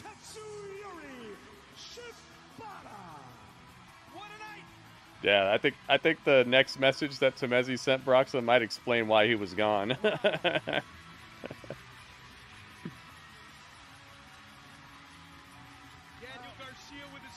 10 minutes later, maybe he was over the edge. Feels good, Tony. Great win. Feels good for them. Does not feel great for Anthony Ogogo. Anthony Ogogo does not like this. Well, you win some, you lose some. That's right. There'll be other days. Beside himself. But let's talk about Good guys win. to pick up the victory. 30 seconds. Both of these men were in the ring. Yeah, Nigel McGuinness is saying what I was saying. You know that. All right, coming up on Dynamite Wednesday from Winnipeg, Kenny Omega returns. We'll hear from him in his hometown of Winnipeg. Kenny G Omega is gonna be here on Dynamite, man. I'm happy to see that he's gonna be here. His challenger will be at Double or Nothing for the AEW World Title that he successfully defended tonight on Collision. Plus, Oh, and we're gonna learn who's challenging Swerve at Double or Nothing. I wonder how they're gonna decide that. but that is not all. We also have Mariah May, Serena Deeb. That's right. These two ladies will battle in women's competition as Serena Deeb eyes a shot at the women's world title. Adam Copeland, the Cope Challenge, will take on a member of the House of Black as Daniel Garcia dances right along. So much going on. Dang, dude. Dynamite's kind of stacked. Danny and Shibata looks like a good team, yeah. Gotta learn to drive this thing at work today. Something new to crash. Oh boy. Was it a forklift? Absolutely, Tony Khan, get well. We'll see you soon, I'm sure. It's been a great 3 hours. It's been a great 2 nights back home here in Jacksonville. See you Wednesday night in Winnipeg and live on TBS. Good night, everybody. Nice. And you go up there with Danny Garcia front and center. Good stuff. Good job. Yeah, what are you learning to drive? A little buggy thing to pull cages around. Huh. Interesting. Take a picture. Are you allowed to take a picture of it? Or would you get in trouble? Is it like proprietary gear that only people who work there are supposed to see? If that's the case, then don't do it. But I would like to see what you're talking about. All right, guys. It is about that time for us to have a chat, a little chat, a grapple chat.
Oh, yes. Temezi has seen enough. Temezi, thank you for the bits. The bits. The Undertaker and Kane had seen enough of the opening to Grapple Chat. All right, guys. It's about that time. I want to know what score you would give this episode of Collision. Not the Rampage, though. Rampage doesn't need to be scored because we're just doing Collision. Suffering succotash, son! Oh, my goodness. It's been too long for this. Need double. Need double. Uh-oh. Suffering succotash, son. Yeah, it's one of those ones that I see it every now and then, but most of the time you're the one who makes it happen. The Grape Apple Chat. All right, so the highest score I'll accept is a 8.4 out of 10. The lowest score I will accept is a 7.0 out of 10, guys. So let's find out what would you score this episode of Collision? I already kind of gave away a bit of my score. I already said that Collision was worth a watch as far as I'm concerned. So you know that my score is going to be above a 7.75, but you don't know quite what it's going to be yet. J-Dog, what's up, man? Welcome to the stream. All right, who's got a score? I noticed a lot of you guys were in and out during this, so maybe you missed parts of the show. So that might be why a lot of people aren't exactly giving a score right now. But we got about 30 seconds left, guys. Please place your score in the chat if you'd like for your score to count. Pupper says 8.0. Oh, I need my calculator on top of that, so I'm not even prepared. All right, now I'm prepared. Be prepared. Pupper says 8.0. Thank you, Pupper. All right, about 15 seconds left, guys. What score would you give this episode of Collision for the 27th? The 27th of April, 2024. The first ever title defense of the World Championship by Swerve Strickland. 7. Goki says 7.95592. We got the panda paw. Psh, you got it. Thank you, Goki. Temezi says 7.9. Aw, yeah. Temezi, thank you. You got it. All right, 5 seconds left. I'm pretty sure there's less than 5 left, but 5, 4, 3, 2, 1. All right, thank you. Thank you, everybody who gave a score, and thank you, everybody who watched along with me as well. Thank you guys for being here. My score is going to be a 7.8. Definitely a bit better than I would normally. Yo. Oh my goodness. Yo. Jump scares? Yo. You got your rules and your Broxa. All designed to keep you safe. Brox's song would be, you got your seatbelt is designed to keep you safe. Broxa stays crashing vehicles. I'm glad you're okay though. Broxa, thank you for the tip. Yeah, mine's gonna be a 7.8. Definitely the type of show that I would like them to continue doing. A lot of times Collision is I like Collision better than Dynamite. And I think it's because Collision has a consistency to it, whereas Dynamite, it's like you kind of don't know exactly what you're gonna get. Sometimes they do really, really wacky comedic stuff, and then or they do super hardcore stuff, or they like. I think Collision has more of a balance of like you get what you expect. Dynamite's kind of a like a potpourri, like, oh, what cinnamon, what, oh, cranberries, like what? Okay, I mean it smells good together, but you just kind of end up like what? So Collision, I would very much appreciate if they would do more shows like this. For the most part, they had a good flow to the show. The length of the matches in certain cases was a little too long for my taste, and if they could have cut some of those matches a little bit shorter and maybe use that time to tell me a little bit more about one of the characters or one of the feuds or something of that nature, I think I could have used a bit less of the long kick out type of stuff happening if you replaced it with a bit of just the character building. So that's kind of why I'm not going further than like rate outside of 7.75. Just going 7.8 because I do think it is a little above your average not must see, but watchable episode and recommendable episode. I would recommend watching this. Just be ready if you're not really into one of the wrestlers and the match starts going on a little long and you're listening to this review as like what you might want to do. I would say be ready to possibly just get on with the match. But if you're looking for good wrestling, we got a lot of that on Collision tonight, and it just had a nice smooth flow to it. It didn't get hung up with a lot of meaningless stuff. People who were fighting really either needed to prove themselves tonight, or they were just coming back from being gone for a while. Just a lot of that sort of cool stuff. Thunder Rosa won the Purrazzo match. She like got a sneaky little roll up on her, so it wasn't like a definitive win. Deonna Purrazzo got really mad about it, but that was on Rampage. I don't think that was on Collision. So yeah, I'm gonna go 7.8. Let's do the math. Everyone's favorite part. One of the best parts about this show is that I take you guys' scores into account, and my score matters just as much as yours. Everybody's score is equal, so it's not just the guy who runs the show's review is all that matters. I find it to be like a repository of like how the shows are being